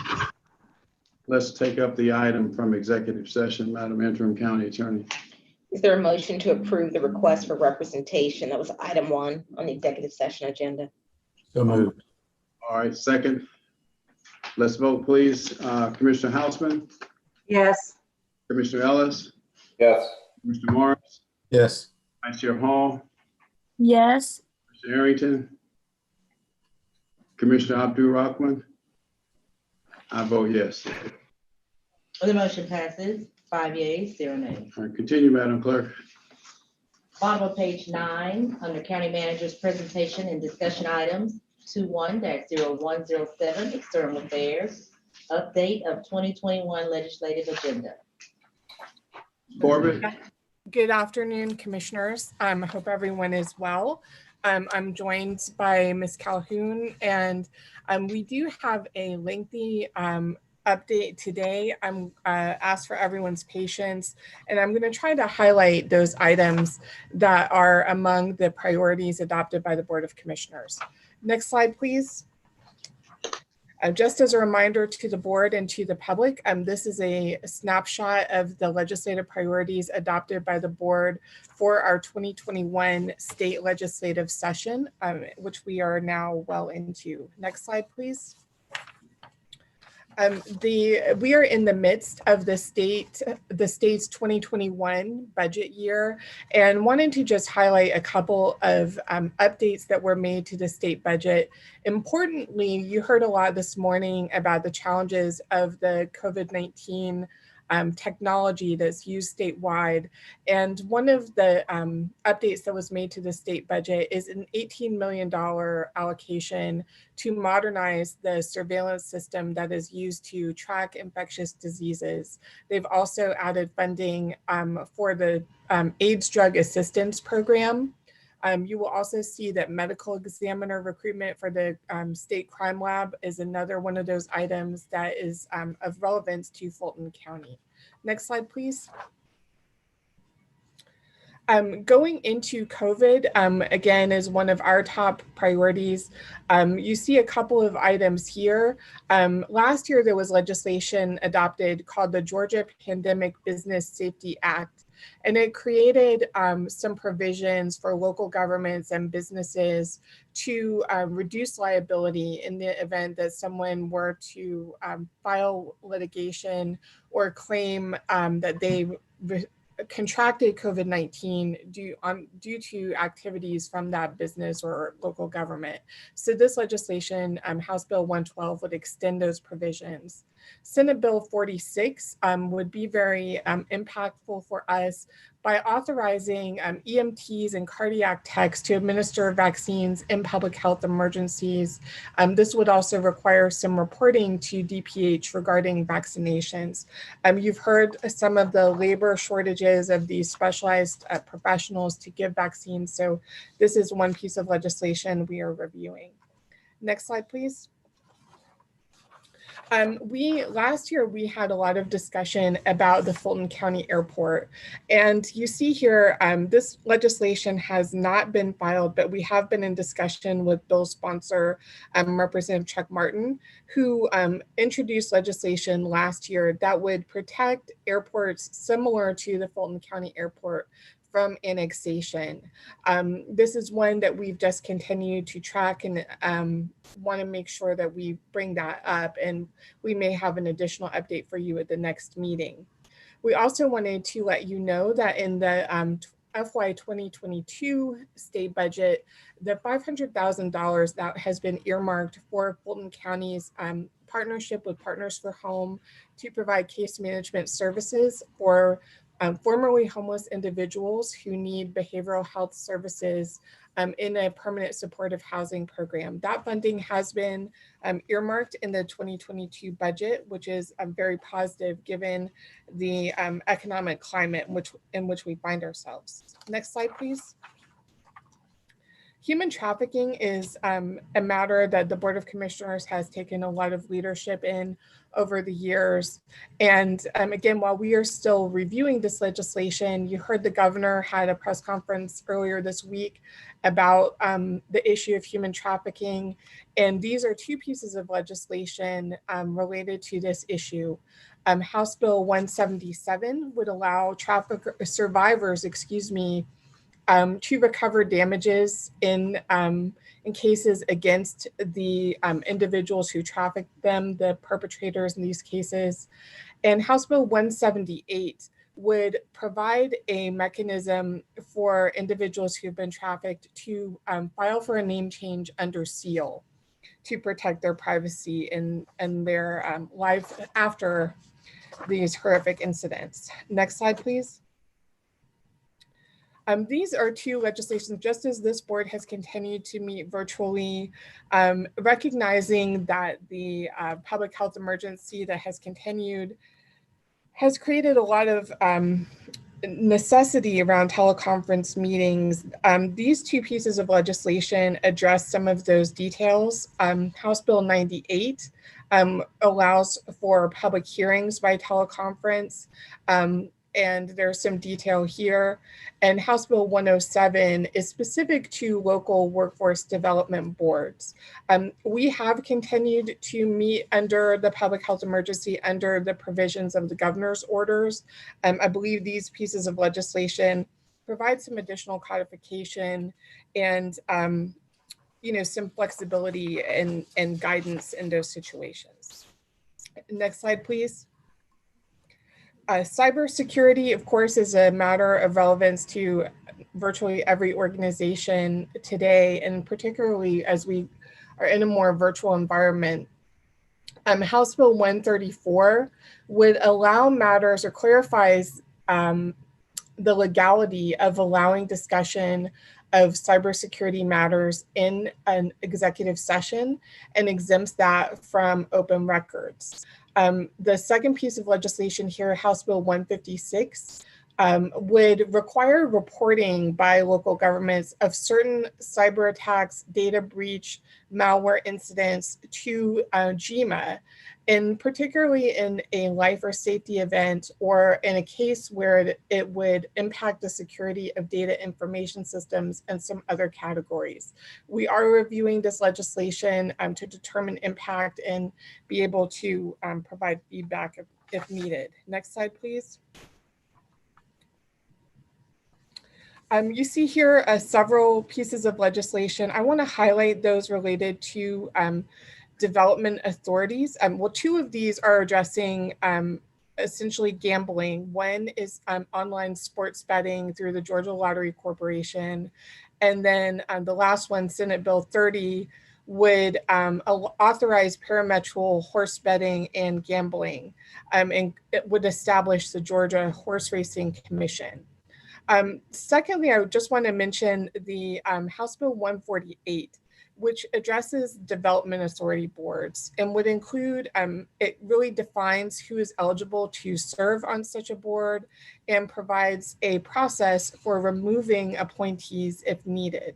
House Bill 161 is for downtown development authorities, which is a more specialized form of those kinds of boards. Next slide, please. You all remember, and as one of your priorities, have addressed the issue of ethylene oxide. And we've had, as you are aware, one plant within unincorporated Fulton County, as well as one on the border of Fulton and Cobb counties that emits ethylene oxide. This bill would provide for the Georgia EPD to install equipment to be able to provide continuous monitoring and to retain records of those daily emissions, from those plants. And it would also provide for publication of those reporting for the public viewing. It would also require that each facility create a monitoring plan to include quarterly sampling. This is introduced by Representative Eric Allen, who is a member of our delegation. This is one that we are continuing to track. Next slide, please.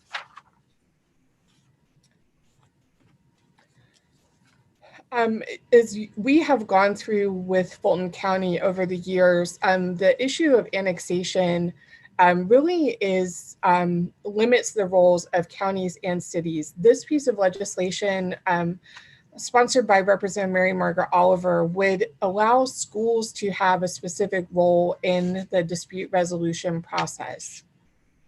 We also have fireworks regulation is a topic that's been of interest for a number of years, House Bill 79.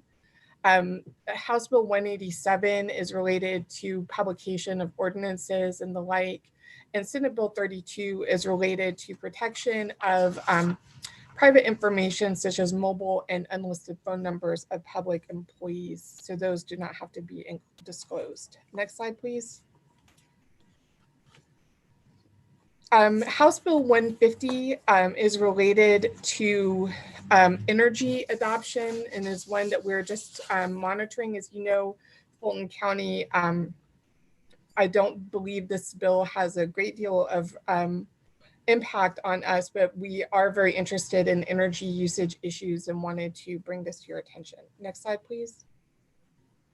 Gang prevention is another matter that our justice system partners have identified as a priority. This piece of legislation would establish a legislative gang prevention and intervention commission, which would provide primarily on the social services and education partners side versus on the judicial side. But it is one we wanted to highlight, given that we have heard a lot of reports of gang activity from both our district attorney, sheriff, and other judicial partners. Next slide, please. I'm going to go into elections now, and this is really going to be kind of a larger focus of today's update.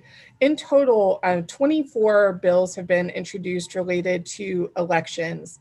10 of those are in the House and have been assigned to the Special Committee on Election Integrity, and 14 bills in the Senate, which have been referred to the Senate Ethics Committee.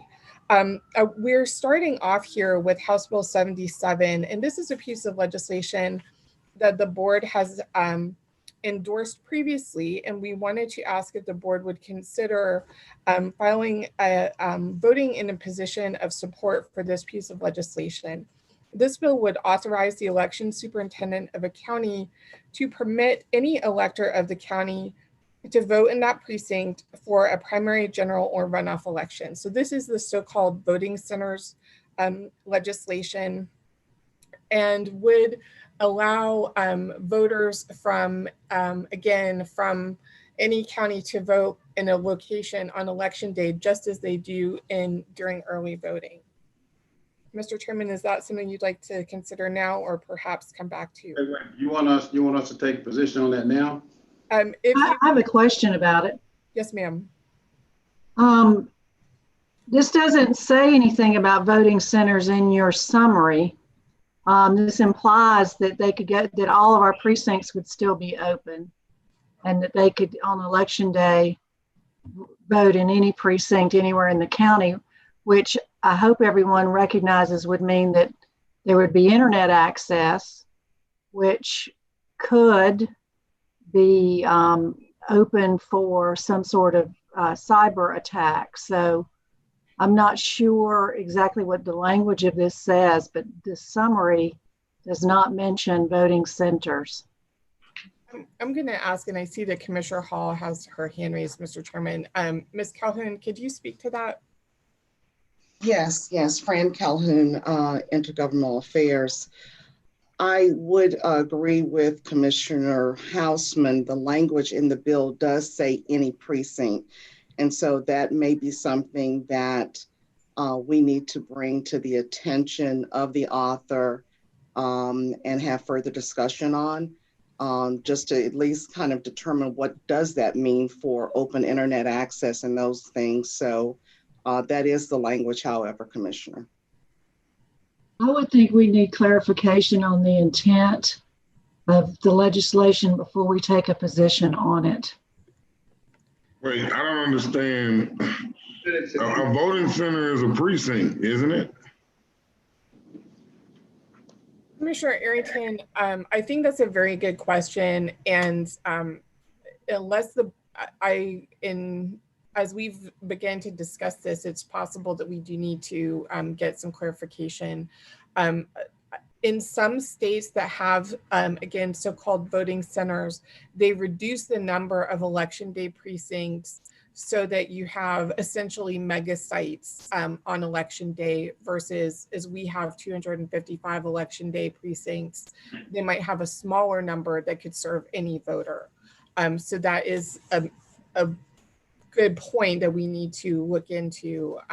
So I think that's the nuance perhaps of the language is, do we have the same number of sites at the same size and allow everyone to come to them?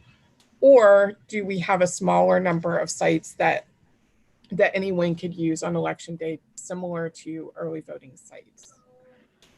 I mean, it sounds like we're talking about any precinct that will be open for voting.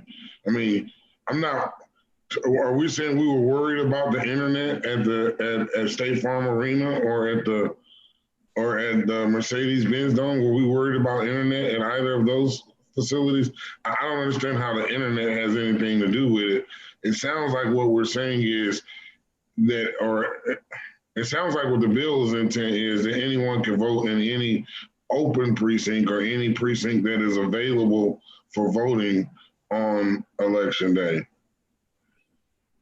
And it doesn't even say an election day. So I would agree that we need more clarification, but I don't understand how the internet has anything to do with it unless we're saying that we were worried about State Farm and the Georgia Dome and the internet access. And let's do this, Ms. Corbett, because I support the concept of voting centers, but some of these questions do need to be answered and clarified. Thank you, Mr. Chairman. Thank you, commissioners. We have noted those, and I think this gives us an opportunity to go back and look at the sponsor, talk to the department, and try to capture, make sure the questions are all answered from an operational perspective. And we will bring this back to you at our next meeting. Thank you for that opportunity. Next slide, please. We have here again several bills. I'm going to just kind of give a very quick overview. Excuse me one moment.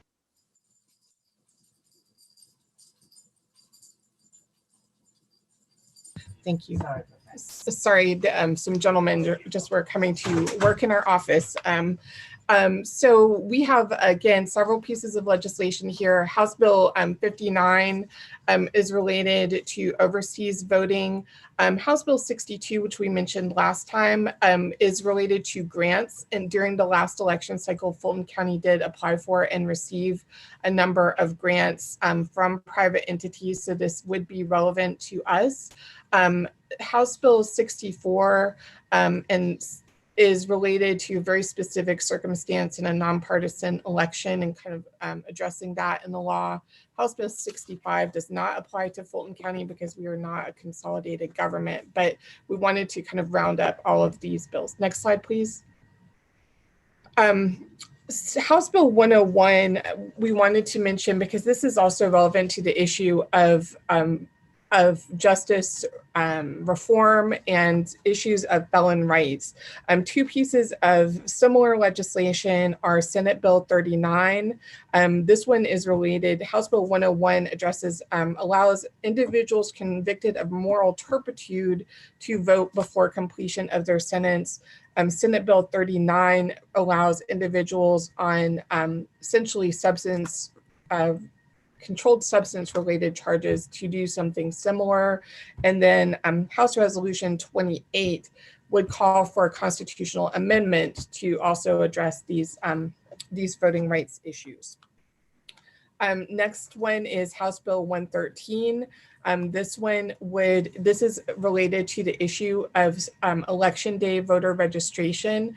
We understand the board has taken a position on that, and we'd like to take some further analysis with the department and bring this one back to you for consideration at the next meeting as well.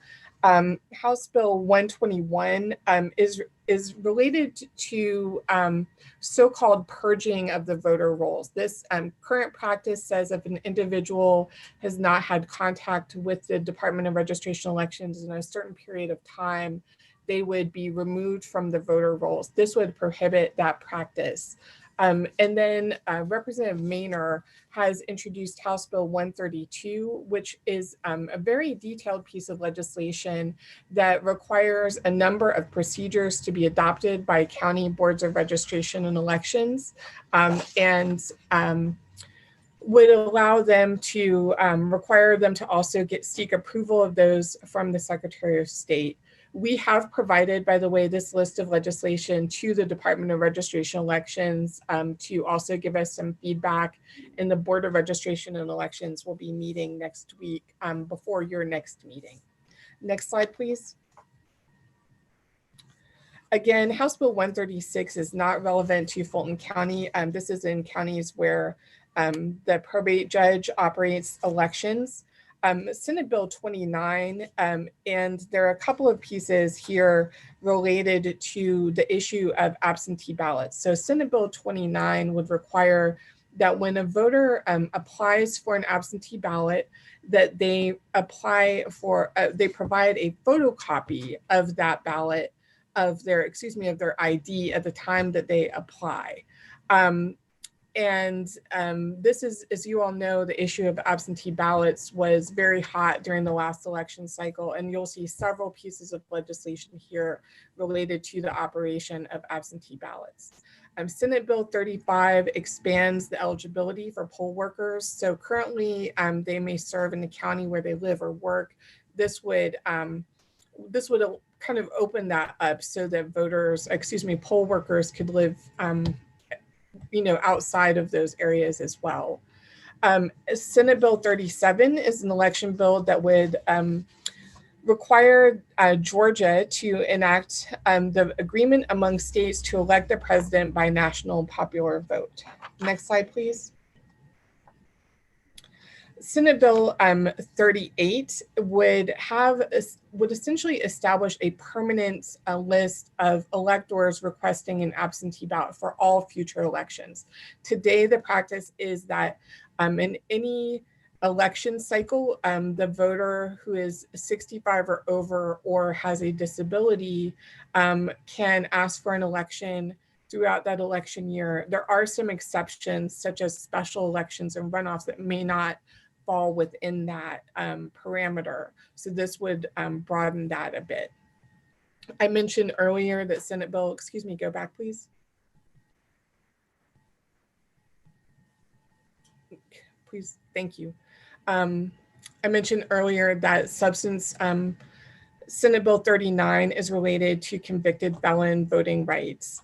Senate Bill 40 is related to the period in which you may tabulate absentee ballots.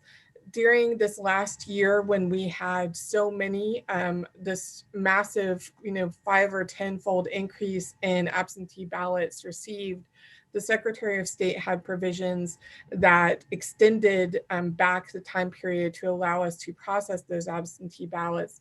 That was under special authorization from the State Election Board.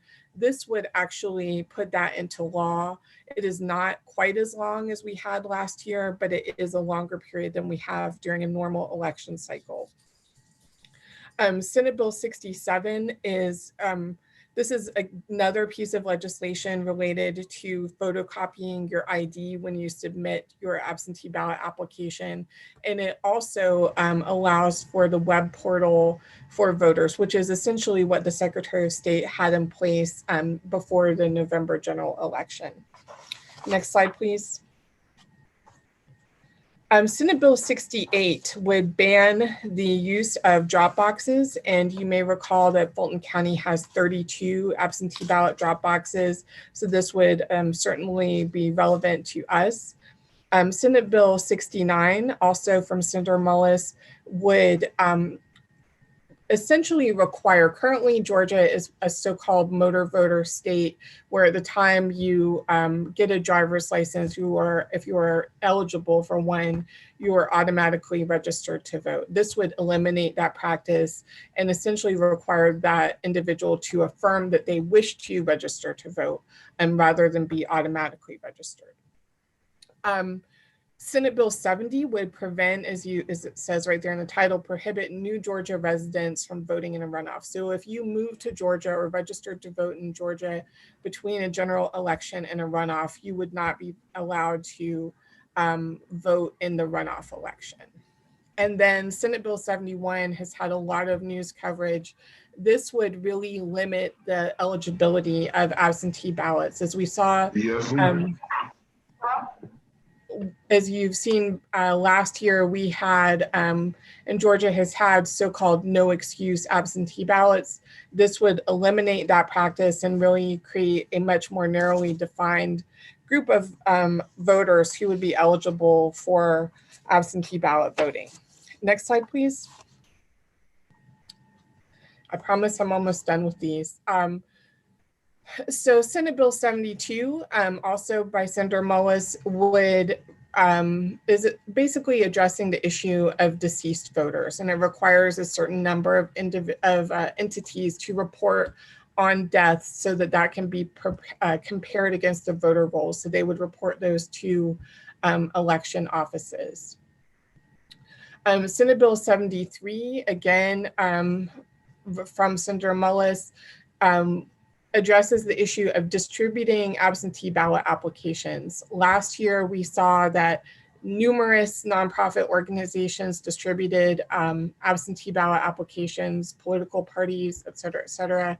This would restrict that to only Secretary of State, election boards, or candidates or candidate campaign committees. And then Senate Bill 74 is related to poll watcher access, and it expands the access of poll watchers so that it would not be permissible to restrict their access during the vote counting process. This would also be quite relevant to Fulton County. Next slide, please. And that was it for the election ones. I hope you're still with me. I'm going to go through these pretty quickly. These are related to justice system issues. There are several bills you'll see here related to sovereign immunity for law enforcement officers and for medical examiners and death registrations and death investigations, excuse me. We have here a bill House Bill 19 calling for due process during a civil forfeiture. And House Bill 15 is also related to de-escalation techniques and crisis intervention training. So all of these are in the realm of justice, operations of justice systems. Next slide, please. House Bill 110 would be very relevant to our probate court and kind of more generally to the issue of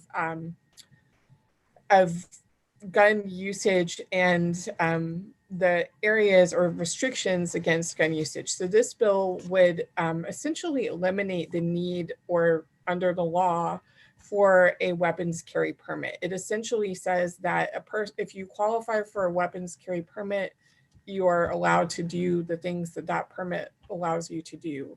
And it would also say that unless you are otherwise prohibited from law, you could carry that weapon in a park, historic site, or recreational area. Senate House Bill 145 is by one of the members of our delegation, Representative William Bodie, and this would relate to some new parameters around use of force by law enforcement. There's a lot of detail here, but this is one we would like to talk with our law enforcement agencies about and would also like to hear some feedback from the board if this is an issue. that you're interested in. Senate Bill 10 is related to drag racing, and we've heard a lot of reports of drag racing in many parts of Fulton County. I wanted to bring that to your attention. Next slide, please. Senate Bill 97 would allow a chief probate judge to issue an oath of office to another court employee to serve as the clerk. That is not currently provided under the law here. House Bill 140, also by Representative Bodie from our delegation, provides some parameters for the district attorney of a jurisdiction to request a change of venue, and specifically if the previous DA has been removed or if the local government has released any information that may taint the jury. In addition, he has a similar piece of legislation related to district attorneys. House Bill 143 would create a district attorney oversight commission. Next slide, please. House Bill 151 is a very interesting piece of legislation that is related to a government-owned property outside of that government's borders. This is one, while we believe this bill was very specifically looking at Hartsfield-Jackson International Airport, Fulton County does own a few pieces of property. For example, we have libraries in Atlanta and DeKalb that were part of the old Atlanta library system that merged with us. We have a water plant that's on the border of Fulton and Cherokee counties that we operate. So there are a number of pieces of county-owned property that are partially outside of our own borders that we will want to look at and make sure this bill does not apply. Next slide, please. I'm going to, I went over House Bill 66 last time, which is related to bond validation proceedings. This is really specifically looking at an issue in DeKalb with the sponsor, Mary Margaret Oliver. House Bill 63, we often see pieces of legislation addressing the issue of ad valorem taxes for vehicles, the TAVT tax rate.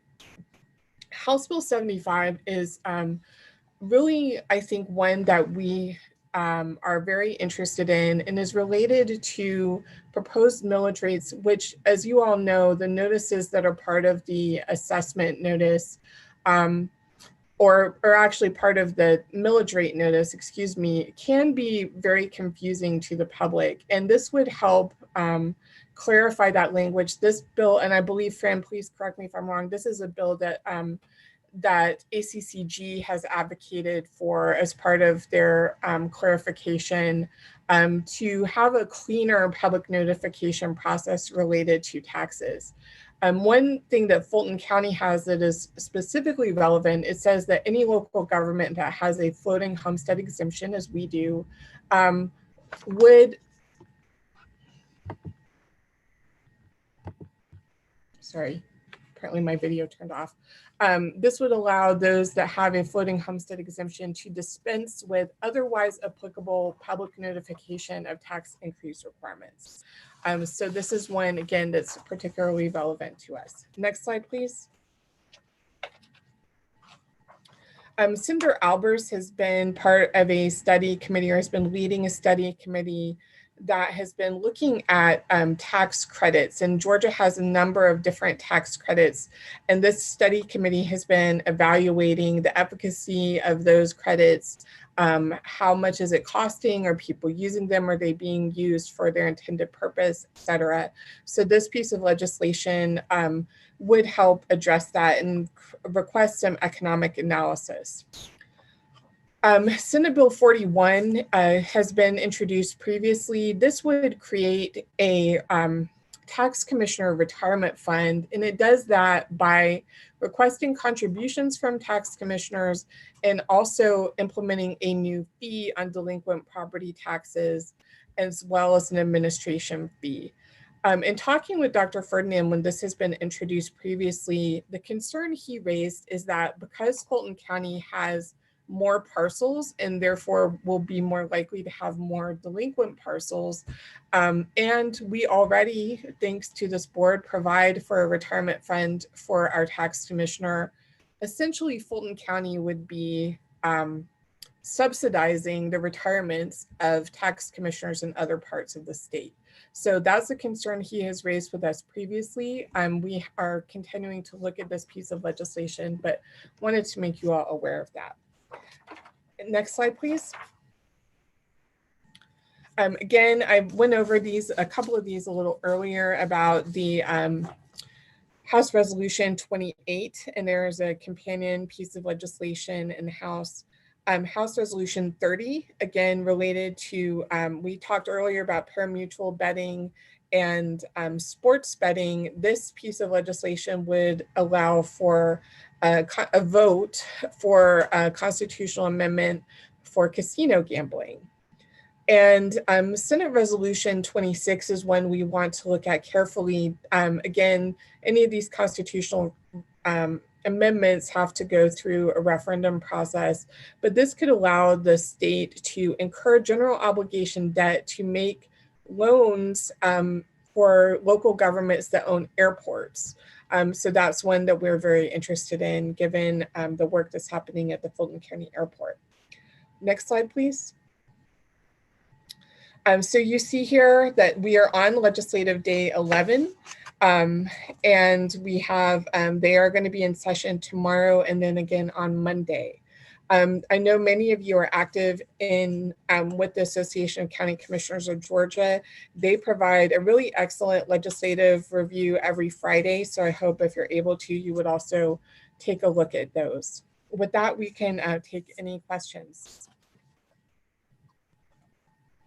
Corbett, Yes, sir. any questions? All right, anything? I have a general question. Yes, Mr. Hausman. I see a lot of bills from Senator Mullis. Just remind me, please, is he still the Senate Rules Committee Chairman? Yes. I believe that is correct. Ms. Fran, can you verify that for me? Fran?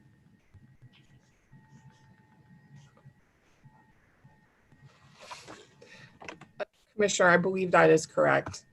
Well, if it's not, just let me know. I Yes, just I will. can't remember. It's hard to look things up sometimes when you're in these meetings. I agree. And then the sports betting bill that just did pass the House, I believe, is that a general bill or is that also a constitutional amendment? The one that I know they said the proceeds would still go to the Hope Scholarship. Right. The one that has just gone through, and again, I'm going to ask Fran if she can help me with that one, but I believe that the one that just went through was House Resolution 30, which was Representative Stevens' piece of legislation. And that's another one. Commissioner, let us look into that and verify, because I don't know. Usually, I think resolutions usually are constitutional amendments. Yes. The resolutions are the constitutional amendments, and so that would, of course, have to go before the voters next year. And I apologize, my little screen was bouncing around. I had too many windows open there. Was that the question, Commissioner Hausman? I'm sorry. I asked if Senator Mullis was still Rules Committee Chairman. Yes, he is. Okay, and then I didn't know if the one bill or one piece of legislation that had gone forward with the sports betting was a constitutional amendment or a regular bill. I believe that was the regular bill. Let us double check that. I know one is SR 30 and I think the other one is HB 30. Okay. May have actually, well, since it went from the Senate to the House, I guess it was the resolution, but we'll reconfirm that for you. Yeah, you can just let us know. That's fine. That's fine. Thank you. Thank you, Commissioner. Anything you need from us at this time, Ms. Corbett? No, Mr. Chairman, I think what we would like to do is get some feedback from some of the departments on some of the bills we just went over. As you know, this is kind of a peak activity period during the session. get some feedback, and then we'd like to ask you to take positions on some of these bills at your next meeting, if you would indulge us with that, sir. That's reasonable. Thank you. Thank you very much. Madam Clerk. We have an item that was removed from the consent agenda by Commissioner Ellis on bottom of page 4, 21-0085, Fulton DeKalb Hospital Authority doing business as Grady Health System. Commissioner Morris has nominated Rick Shackelford to a district appointment to a term ending December 31st, 2024. And Commissioner Abdul Rahman has nominated Thomas Wesley George Jr. for a district appointment to a term ending December 31st, 2024. Commissioner Ellis. Yeah, just we're gonna have some general discussion on the authority itself. I know I just can't remember if it was back, early part of last year or when, we had the then chair, I believe, kind of came in and provided us some updates with some questions we had around some financial components around the authority, which I think there have been some questions about going back over the past few years. Been a while since we've gotten any real update there, but I understand they've had some changes within the authority, leadership, et cetera. So I'm curious if you have an update on any of that.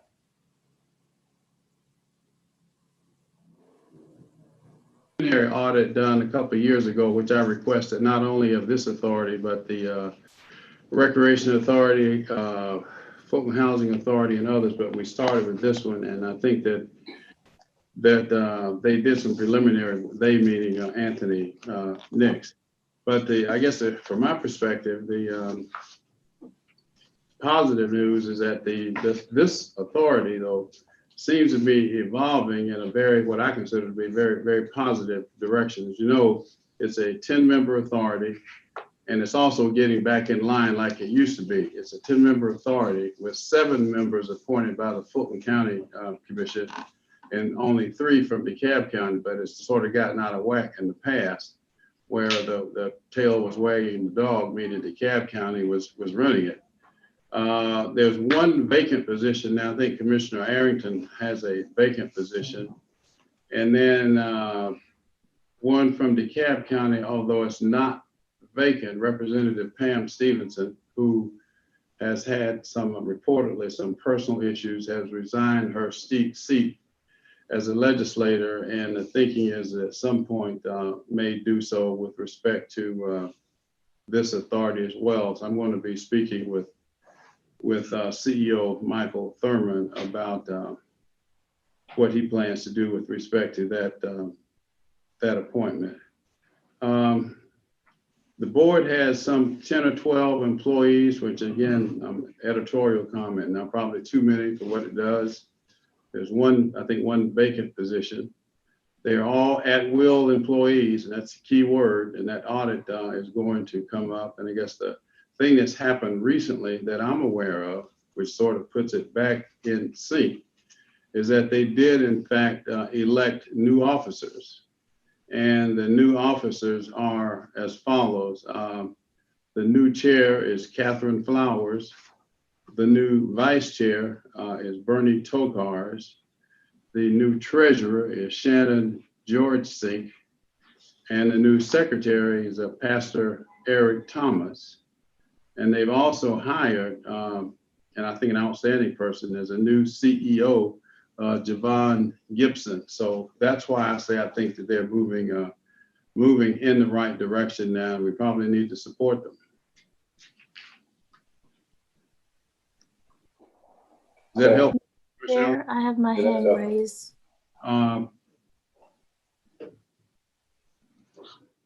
Vice Chair Hall. Vice Chair. My first question is, what does that have to do with these appointees? Or should I say these appointments that are being made by Commissioner Ellis and Commissioner Abdul Rahman? I was responding to a question that Commissioner Ellis had asked me. Okay, well, I guess my bigger question is, why was it pulled off the agenda? And what does that have to do with the appointments that Commissioner Morris and Commissioner Abdul Rahman are trying to make today. Again, I was responding to a question. Was I responsive for your question, Commissioner Ellis? Yes, you are, Mr. Chair. All Okay, right. then my question is for Commissioner Ellis. Your reasoning for pulling this off of the consent agenda and putting it on the regular meeting agenda, can you explain that to me? I'm trying to understand. I posed my question to the chair, which you responded to. Okay, and so what does that have to do with the The appointments? government, this is an authority which has had a degree of challenge in my estimation in terms of governance. And the governance comes down to the members who are comprised of that particular authority's board. So it's a germane question. All right, ladies and gentlemen. And then I still have another question. You have the floor, Vice Chair. Thank you. And so it is been brought to my attention that the emergency meeting that was called by the FDHA did not follow their rules and protocols. So I think you may want to investigate that a little further because there were several rules and regulations that were actually broken in order to call that meeting and in order to move to vote for those particular individuals as officers. So you may want to investigate that as well and use an attorney. Okay. Thank you. All right, I'm going to call for a division on this matter. Madam Clerk. Commissioner Morris has nominated Rick Shackelford for a district appointment to a term ending December 31st, 2024. All right, I'll move approval. Second. Let's vote. Commissioner Houseman, Yes. Commissioner Ellis, Yes. Commissioner Morris, Yes. Vice Chair Hall. Commissioner, Yes. Commissioner Arrington, Commissioner Abdul Rahman. I vote yes. Yes. And the motion passes 6 yeas, 0 nays. Commissioner Abdul Rahman has nominated Thomas Wesley Dortch Jr. for a district appointment to a term ending December 31st, 2024. Second. Is it? I didn't hear a motion. I'm sorry, I didn't hear. Could it be repeated, please? Was there a motion? Approval. Commissioner Aaron. What? Commissioner Aaron. Motion to approve, is that what I heard? Yes. Commissioner Arrington moved to approve. Is there a second? Seconded. All right, properly moved and seconded. Let's vote, please. Commissioner Houseman.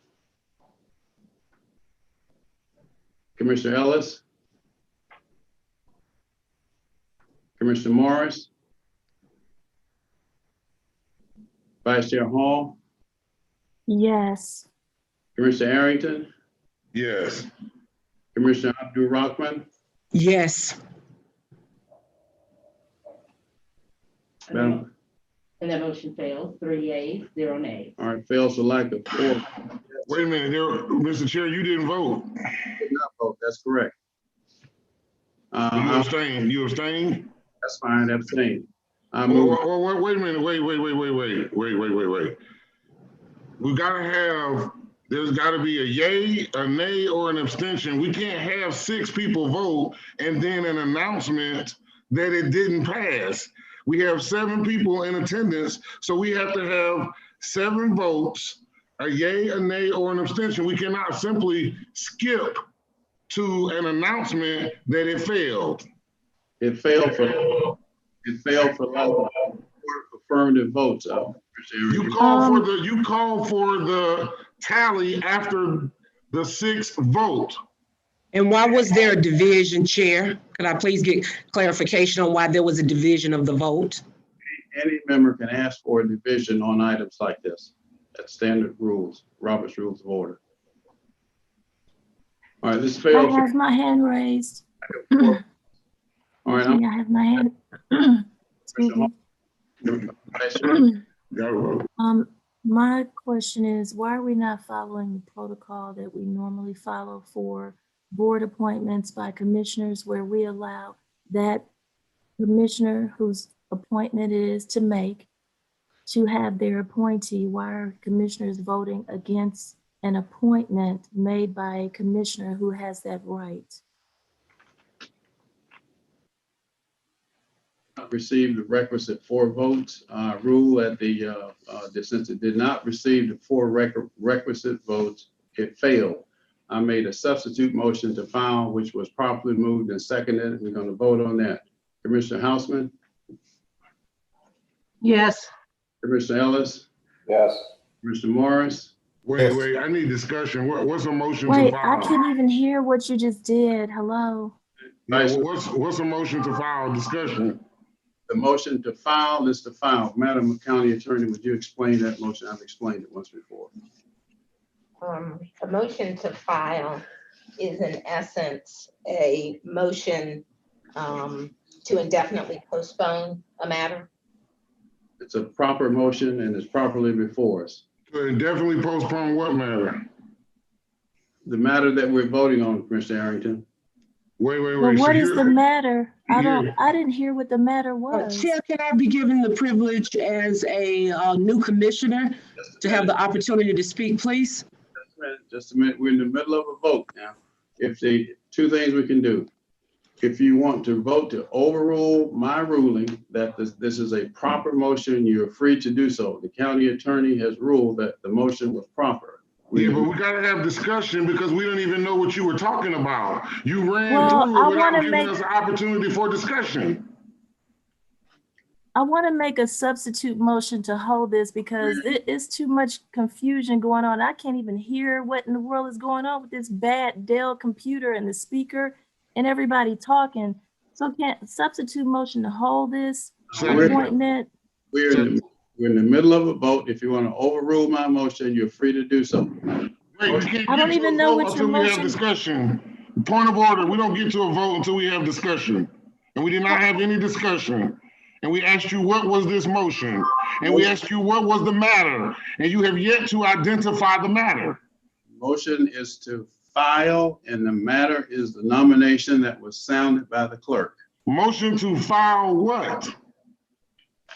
Repeat the motion, repeat the Madam Clerk. One more. That motion already failed. The motion to her nomination already failed. The substitute, after the motion was made to approve, that motion failed for lack of 4 votes. Right. I made a motion to file the same, and it was properly moved and seconded. Motion to file what? No, it was not. No, it was not. Just a minute, to file, and we're gonna vote on this. Wait. I don't understand what's happening. Madam Attorney, what is he talking about? I think that he was trying to respond to the issue you raised about whether or not the previous matter failed for a lack of 4 votes. And it appears that as a result of that, he then made a motion to indefinitely postpone that issue, which was the second part of item 21-0085.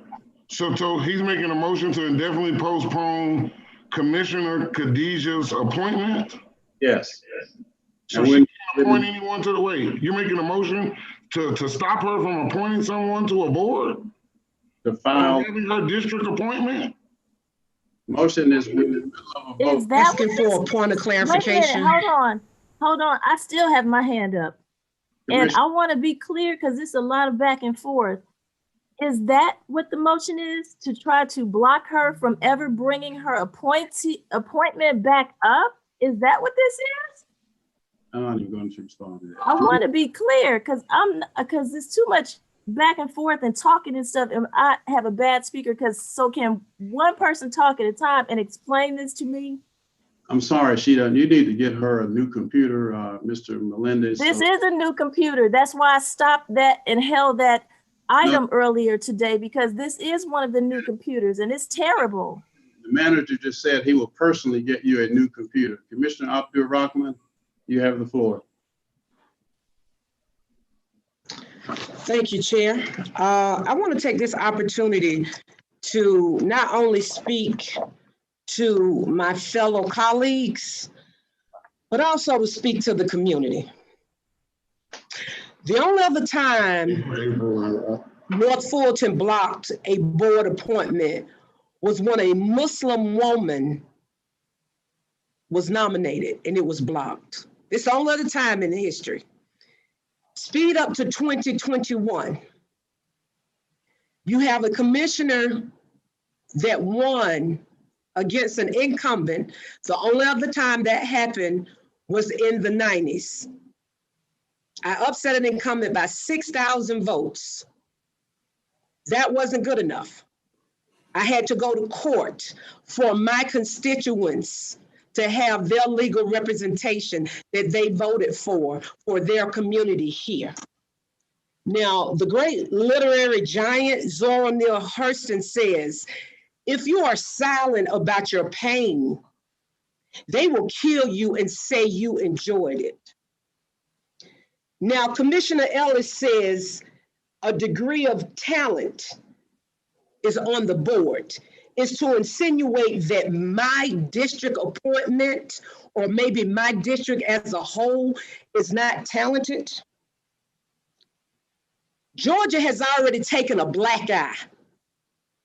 Commissioner Marjorie Taylor Greene says Muslims are not American. They have no place in office. And the behavior I see today of Fulton County agrees with Marjorie Greene. The Republican Party, North Fulton, feels like District 6 was not competent enough to send their representation who could have been heard today. This was rushed through, but God is in control. I am an African-American female that happens to be Muslim that represents a district that's highly diversified, has HBCUs, as well as Ivy League scholars. But I also have head of households and people dealing with homeless issues. I was sent here because I am a fighter. Your desire, or should I say North Fulton's desire, or should I say the Republican Party's desire to silence this African-American female that happens to be Muslim is not only wrong, it is an ugly picture that Fulton County will be on the wrong side of history. This was not done properly. My appointee is a well-established member of the community. He is a chairman and chief executive officer of a consulting firm. He is the president of the Southwest Investment Group, state director, former state director for U.S. Senator Sam Nunn, chief administrator of Georgia offices, oversaw 5 field offices, 5 honorary doctorates to include one for humanitarian and another one for public service. So what I say to my colleagues today who clearly sent a message that the inequity between South Fulton and North Fulton is prevalent on this board. I was here to fight for my community. And Chairman Pitts, you should be ashamed of yourself. I unseated your personal handpicked commissioner. I fought you in court and beat you. I will fight you again on this, sir. This is a sad day in Fulton County when we have the first African-American HBCU vice president, but we also have a Georgia that will allow a person to say that Muslims are not fit for public office. But my constituents sent me here overwhelmingly. The only other time that an incumbent has been unseated was back in 1990. So what I say to my colleagues, in North Fulton, what I say to the Republican Party, we will not stand this in District 6. This is a miscarriage of justice. And I will sit here to fight, and that I will. Good day. Mr. Morris. Mr. Morris? Yeah. Yes.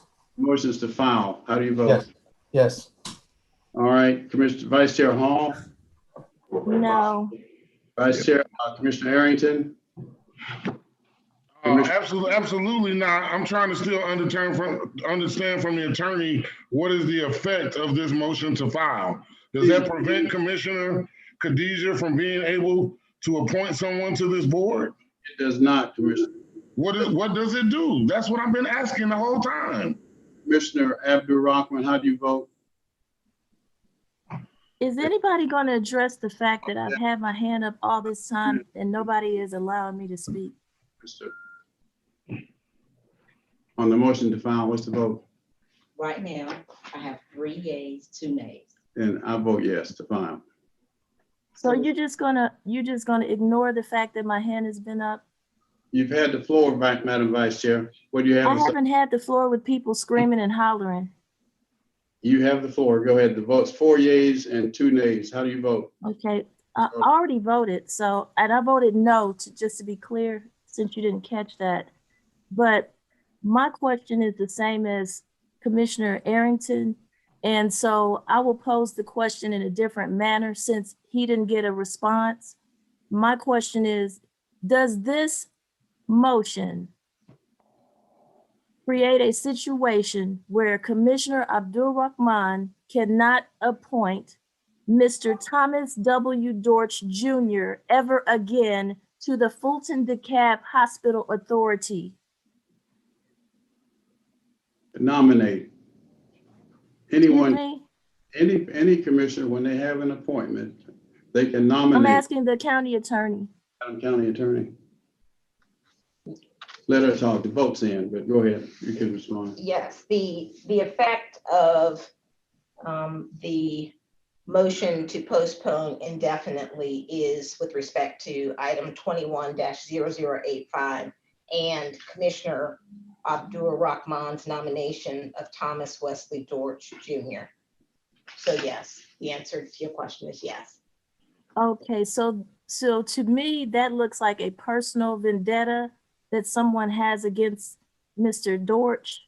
And I just do not agree with that. I want this to go in the minutes and on the record that I have said this very clearly. I want to challenge that because it sounds like it should have been a substitute motion. He was already voted down.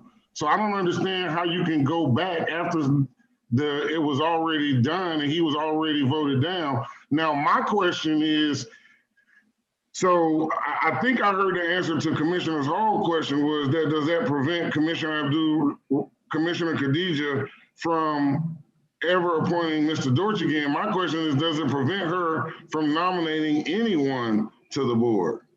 Does not. But it does prevent her from nominating Mr. Dortch. It does not. Oh, it does not. So what is the purpose? Wait, yes, it does. The county attorney just said, yes, it does.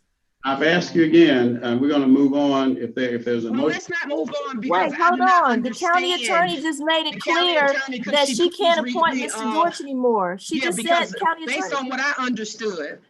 So county attorney, would you please reiterate what this does or doesn't do for my appointment from my district? Yeah, because I'm gonna need a legal opinion because I'm ready to file a lawsuit. This motion to indefinitely postpone relates to today's item, which is 21-0085 and the nomination of Thomas Dortch. So this issue for today is over because the motion has passed, which has indefinitely postponed this matter. Wait a minute, but there was already a vote declining him. Why was it not a substitute motion? I need, Madam County Attorney, I need a legal opinion. I need a legal opinion on this matter. I need to understand what is going on. Now, if he wanted to make a motion to substitute, if he wanted to make a motion to file, he should have made a substitute motion to file prior to the vote declining Mr. Dortch. Now, that would have been proper. But this procedure that just occurred is not proper, and I challenge it.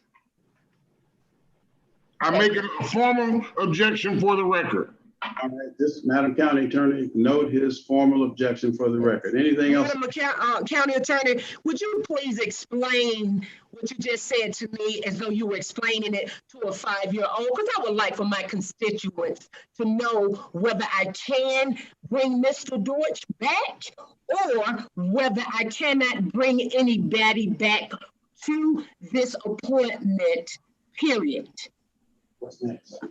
So the way the meeting works is, for today, you have an item on the agenda. And this particular item on the agenda has now been postponed indefinitely. No, it was no. Before it was postponed indefinitely, they voted it down. They voted it down first.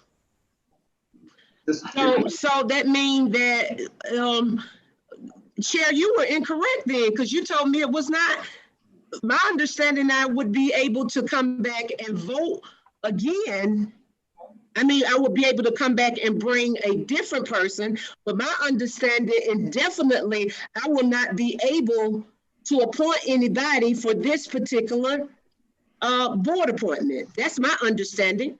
Commissioner Arrington has asked for an opinion on this, and the county attorney is going to provide that opinion. I've asked, was there a motion to overrule me? There was none, so we're going to move on. Motion to overrule.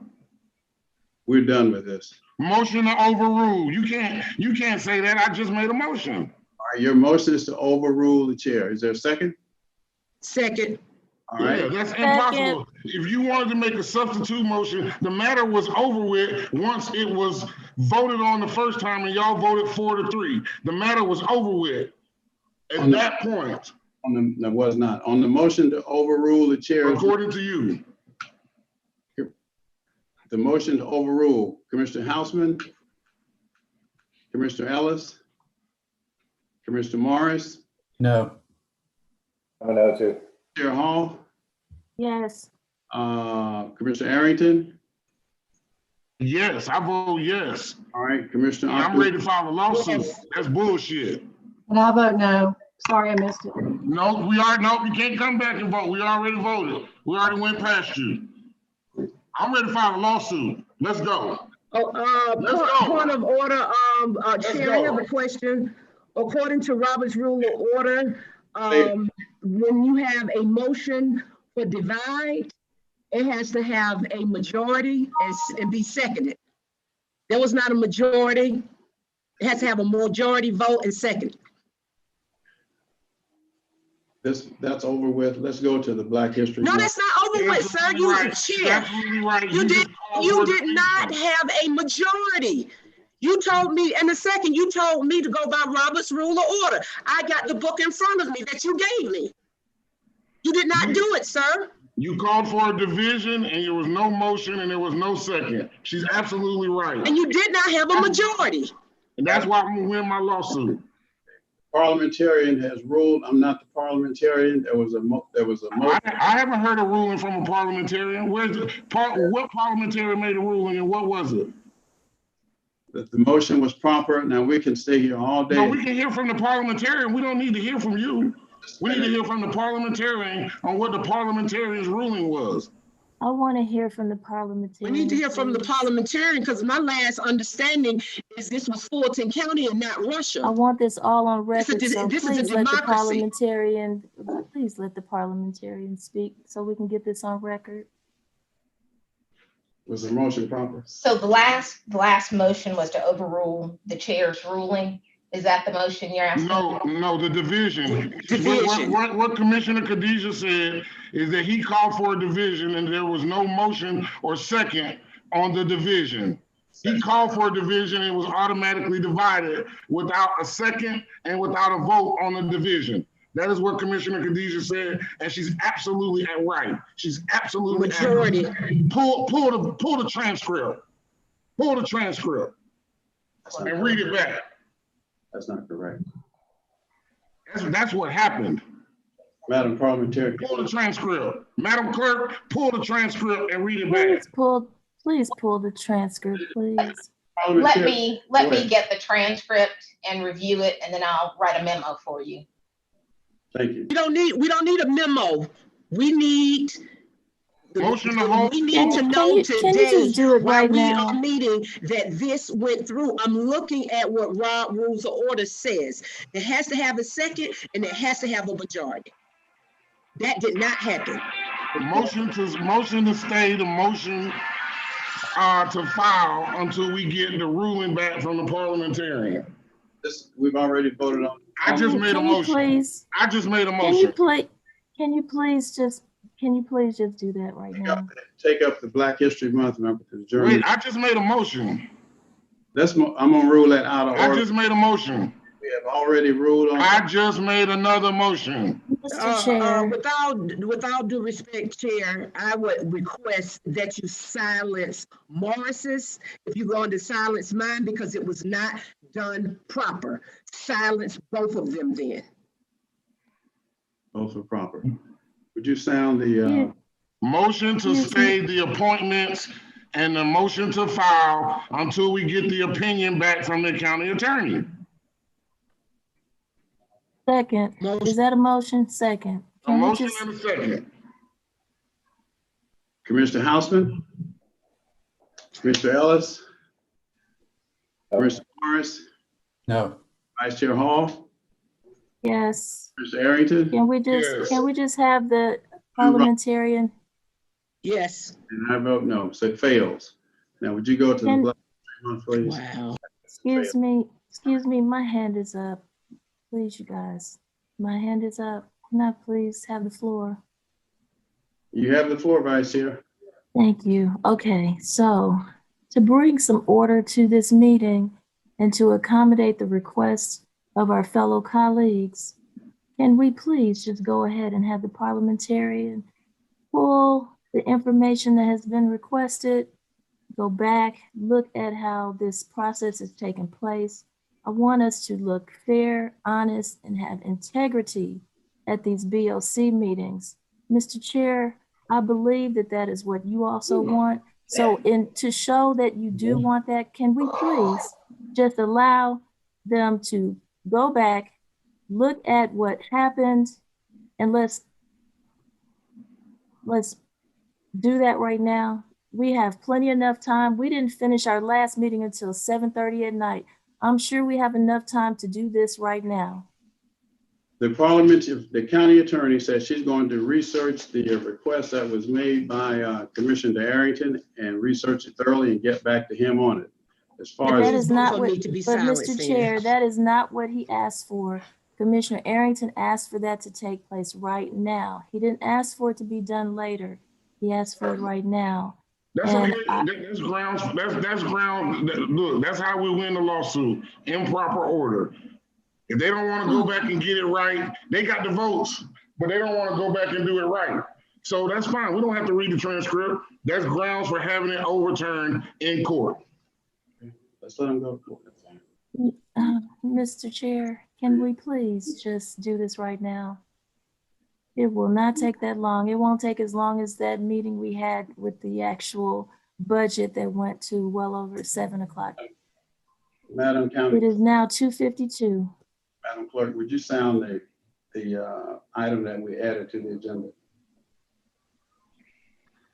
Okay, the item added to today's regular meeting agenda, 21-0110, request approval of a resolution in observance of February 2021 as Black. Excuse me, are you just completely ignoring my request? Yes, we're going to take this item up. So you are completely ignoring my request. And Tanya is too, as the clerk? Sound the item, please. And the clerk to the BOC is ignoring my request as well, because she can just as easily tell the votes and how it went. So she's also ignoring my request, even though she reports to me as one of the commissioners of this board. Just sound. Vice Chair Hall, what is your request for the clerk? I don't have the transcript here in front of me. Our court reporter will have to email that to us as soon as she has it ready. Okay, would you finish saying? So we still don't have a court reporter? We have a court reporter, but due to COVID, she's not here in the room with us. And where is she right now? She is viewing the meeting remotely. Okay, so is she logged into the meeting? Yes. That's what I figured. So is she not, can she just report back to you what is she has reported on? She has access to the meeting. Yes, we can email her, give her a call and see if she can send that back to us now. Okay, Commissioner Arrington, did you hear that? Yeah, I don't want to give them a chance to get it right. I want it to be wrong, so when we go to court, we'll win. All right, Madam Clerk, please finish sounding the black. They're gonna win because they got the votes. Madam Clerk. But in court, they won't win because they didn't follow the proper procedure. Madam Clerk, just sound it. Okay, so we ready to move forward? Yes, just finish sounding it. We're gonna vote on the Black History that was added. 21-0110, request approval of a resolution and observance of February 2021 as Black History Month in Fulton County, sponsored by Commissioner Abdul Rahman. All right, I'll move approval. Is there a second? Second. Properly moved and second. Let's vote, please. Commissioner Houseman? Yes. Mr. Ellis? Yes. Mr. Morris? Yes. Vice Chair Hall? Yes, but this does not make up for what just happened. That was just a travesty. Mr. Harrington? Yes. Mr. Abdul Rahman? Yes, and I'll see you on the 6 o'clock news. And I vote yes. And the motion is unanimous. Anything else to come before us? No further. All right, no further items to come before us today. We're adjourned. Thank you.